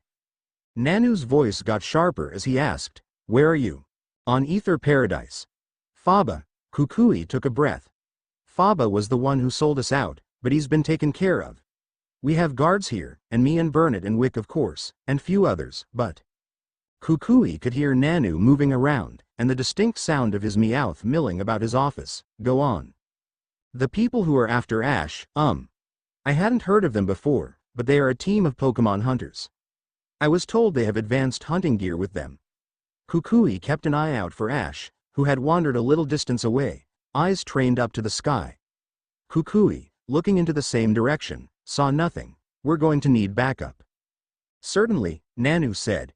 Kukui heard the crunch of a gravel road on his end. He was on his way. And what is this hunting team called? Team Enigma. Nanu was silent for a moment. Kukui watched as Pikachu jumped off Ash, scurrying a few paces forward, cheeks sparkling. Team Enigma? Nanu murmured. I thought those bastards were done and dusted. Kukui was taken aback. You know them? Know of them, Nanu corrected, sounding vexed. You know I used to run in those circles, back in the day. Kukui had a vague understanding of Nanu's history as a member of the international police. Apparently, big part of his work had involved investigating hunter groups such as Team Rocket, before something had happened decades ago that made him want to completely change his career and become a small-time officer on Alola Island. Kukui hummed. Well, apparently Ash had something to do with their downfall a couple of years ago, and now they are back for him and his rare Pokemon after seeing him compete in the Alola League. It must be just the worm-eaten remains of that organization coming after him now, Nanu grumbled. Team Enigma in its glory days was much more than just a group of greedy hunters. They ruled the Sinnoh black market in many areas, though they were especially known for capturing legendaries and legendary artifacts. I even heard they held a Mew for a brief moment, before it all went to shit. Mew, Kukui though, thinking back to all the things Ash and Tobias had said that involved that mysterious Pokemon. That Mew must be in the center of this all. Nanu, by the way, Kukui quickly said, watching as Ash slowly backed away, staring into the sky, a hand on his belt.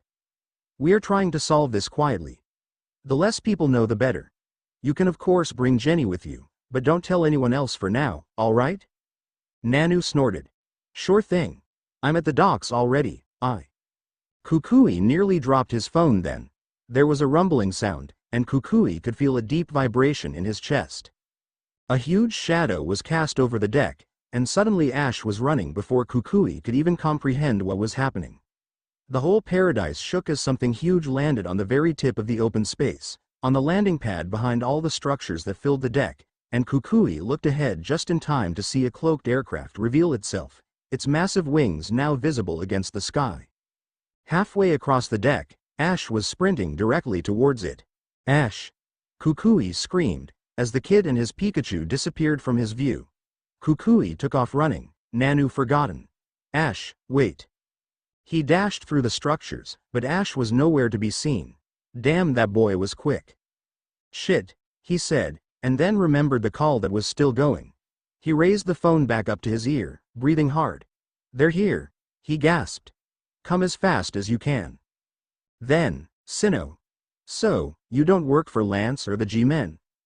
That was Tobias's first question once Ash had explained his situation.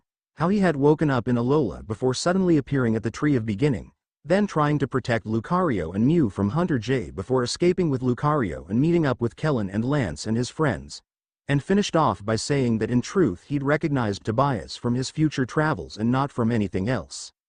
Nope, Ash admitted. I just know him from other things. He rolled his shoulders and arms experimentally, trying to relive the achiness he could feel all the way down his back and sides. Tobias's eyebrows rose. And he knows you're a time traveler, and was helping you? Ash nodded, and then stilled, glancing at Tobias warily. You believe me? Just like that? Tobias leveled him a look. It would explain a couple of things. Ash dropped his hands and made a face. How? I mean, I didn't know Mew even had the power to do something like this. Mew are near impossible to capture or study, Tobias said grimly. Not much is known about them or their abilities, though not for the lack of trying. People have attempted to. Even Team Enigma has, many times. This is the first time they have one right in their hands. Team Enigma, they want to study it? Ash asked, grabbing his crossed ankles. He didn't like the sound of that. Study, analyze, experiment, yes, I'd assume they're going to take advantage of it in any way they can. Tobias paused, his lips twisting unhappily. Max frowned. I wonder why Hunter's J wants this Mew so badly, if it wasn't for Team Enigma after all. She mentioned her client is in Galar. Ash said. I guess it could be another organization or something. Galar. Tobias hummed. I don't know much about what's going on there, but I'm sure there are similar groups around. Mew or High Value. Her client could be anyone with enough money and power. I just hope Mew is okay, Ash said softly. After all it's been through, it really doesn't deserve this. Tobias was quiet for a while before looking up. There's something I was thinking about. After Ash nodded, curious, Tobias continued, My Latias. I left it with Nurse Joy during the attack at the Pokemon Center since it wasn't fully healed yet. It's still there with Joy and Lance and the rest. Ash's eyes widened. So do you think it's gonna be able to find you? Tobias nodded. Latias and Latios were my first Pokemon. I started taking care of them when I was around your age, Max. Our connections are extremely strong. Whoa. You already had a legendary when you were my age? Max exclaimed. Ash felt awe. He'd seen how much Tobias cared about Latias, but it turned out they went way farther back than he'd thought. That's awesome. They gotta be on their way then, right? Can you sense where Latias is now? Tobias shook his head. No, my aura isn't like that. I can only get a feel of it when I'm close to one of my Pokemon. But I believe that Latias's will be strong enough to find us. Hey, there's something I wanted to ask. Is everyone on your team legendary or mythical, Tobias? Ash asked. You haven't mentioned anyone else besides Latios, Latias and obviously Darkrai. Tobias huffed, half amused. You didn't see any of the others when we battled in your past? No, Ash admitted. Only Latios and Darkrai, and then you beat me. Tobias cracked a smile. Well, I suppose you'll have to wait and see then, if we ever get a chance to have a rematch, and if you've gotten any better by then to be a real challenge. Let's have a rematch for sure, Ash grinned, before yawning widely. He blinked heavily. Oh man, I'm tired. Carefully, he eased down to lay on his back. There was deep exhaustion in every fiber of his being he could no longer ignore. Sore and aching all over, he closed his eyes against the lights. Rest up, Tobias said. You got heavily drugged just hours ago. You can sleep, we'll keep watch. Ash woke up to a sharp kick to his ribs. Get up, someone ordered, as Ash curled panting onto his side. Eyes opening halfway. He felt disoriented and groggy, unable to piece together where he was and what was going on. I said, get up. Ash was suddenly yanked up by his arm into a sitting position, and his head lolled forward and back before he got it under control. He squinted up at the man that was holding him, his blurry vision slowly clearing up. What's going on? He slurred, swallowing hard to clear his throat. Ash. Max cried from somewhere close by, and Ash focused on his voice, head turning. Ash, I know you're sleepy but try to wake up, okay? What's wrong with this kid? The man holding him grunted, when he unsuccessfully tried to pull Ash onto his feet, only to notice he was completely limp and dropping him down again. Tired, Ash mumbled, eyes slipping shut. Perhaps the unnecessary amount of drugs you people injected him with earlier, snarled Tobias's voice. The man scoffed.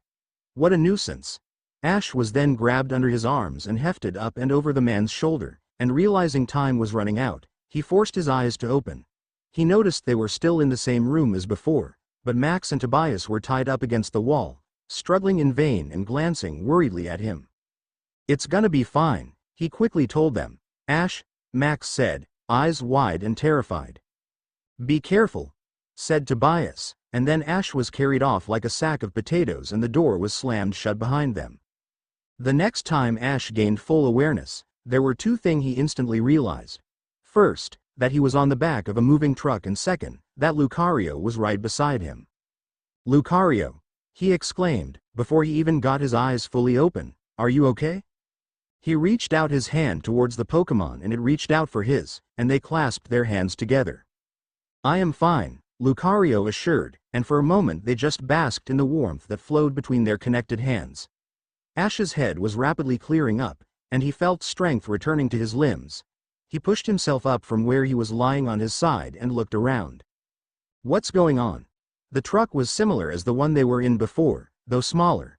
Reinforced walls surrounded them, and there was a thick barrier between them and whoever was driving it. Lucario lowered its head, looking serious. I am not certain.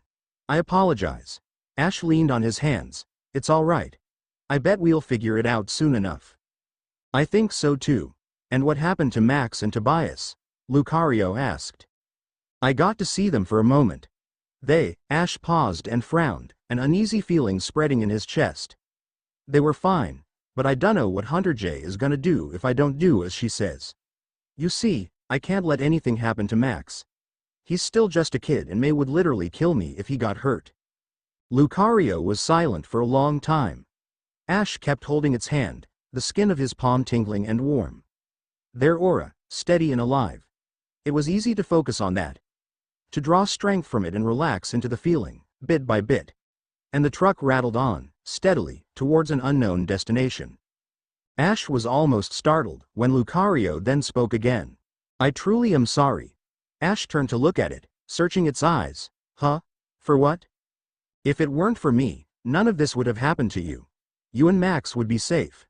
It pains me to know that I am the reason all of this happened. Ash stared at it. There was a hollow pit growing in his stomach. He reached out his other hand and held Lucario's with both of his. He felt unsteady.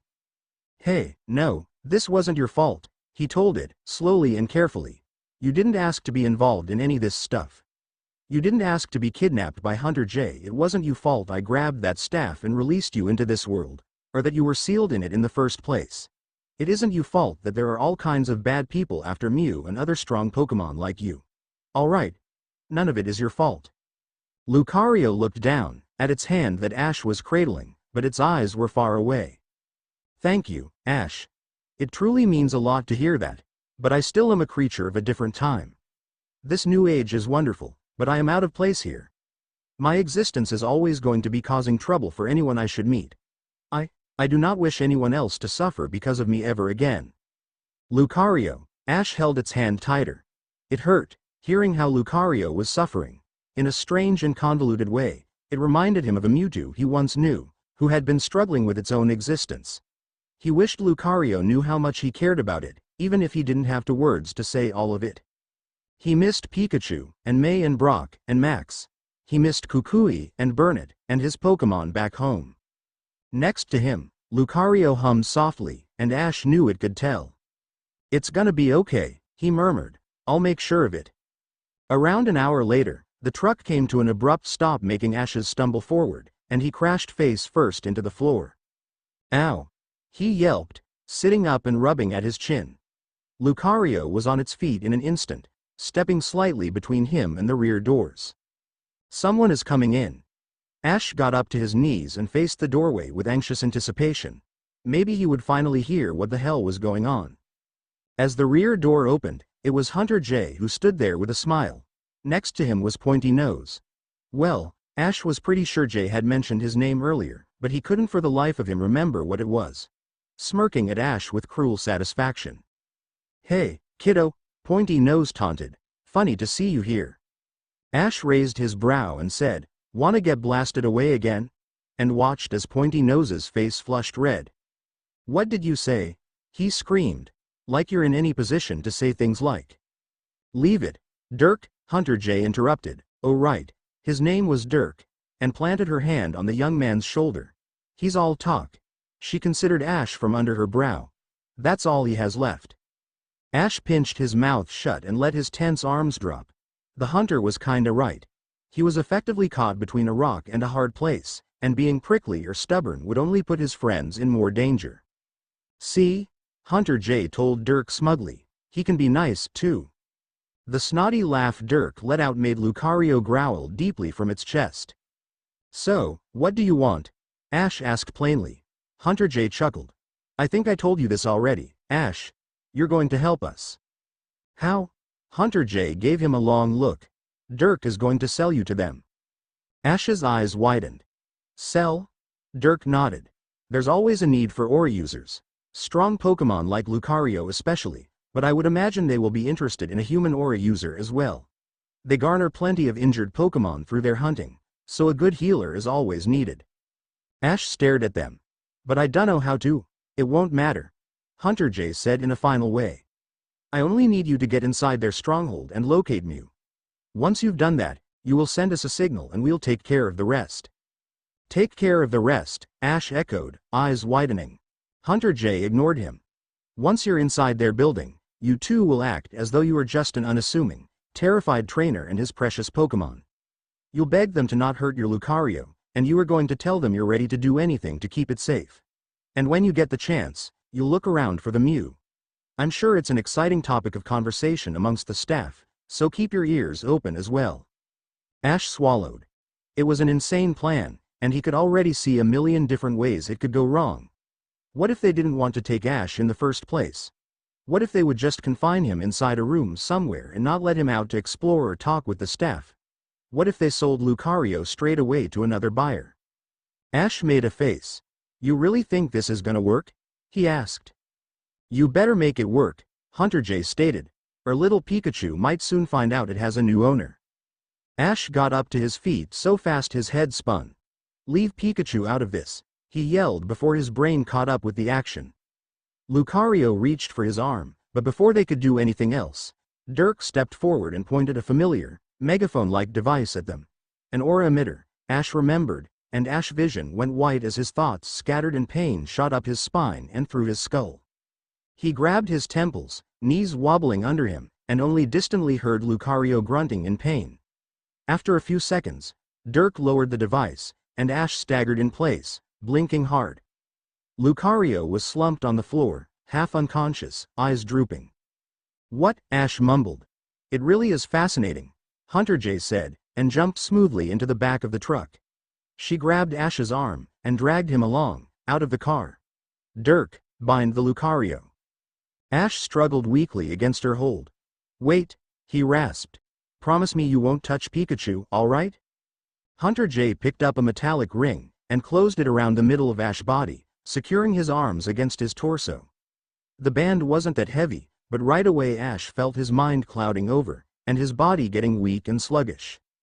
Dirk took hold of the back of his hoodie, pulling bound Lucario along with his other hand, and pushed Ash forward into the forest path ahead of them. Ash twisted around, and his eyes locked with Hunter J's. She stood there with her hands in her pockets, a relaxed smile playing on her lips. I won't, the hunter said, finally answering his question, if you just get me my Mew. To be continued. I hope you guys enjoyed this video. Please let me know your thoughts and reviews in the comment box. Now I will see you in the next video.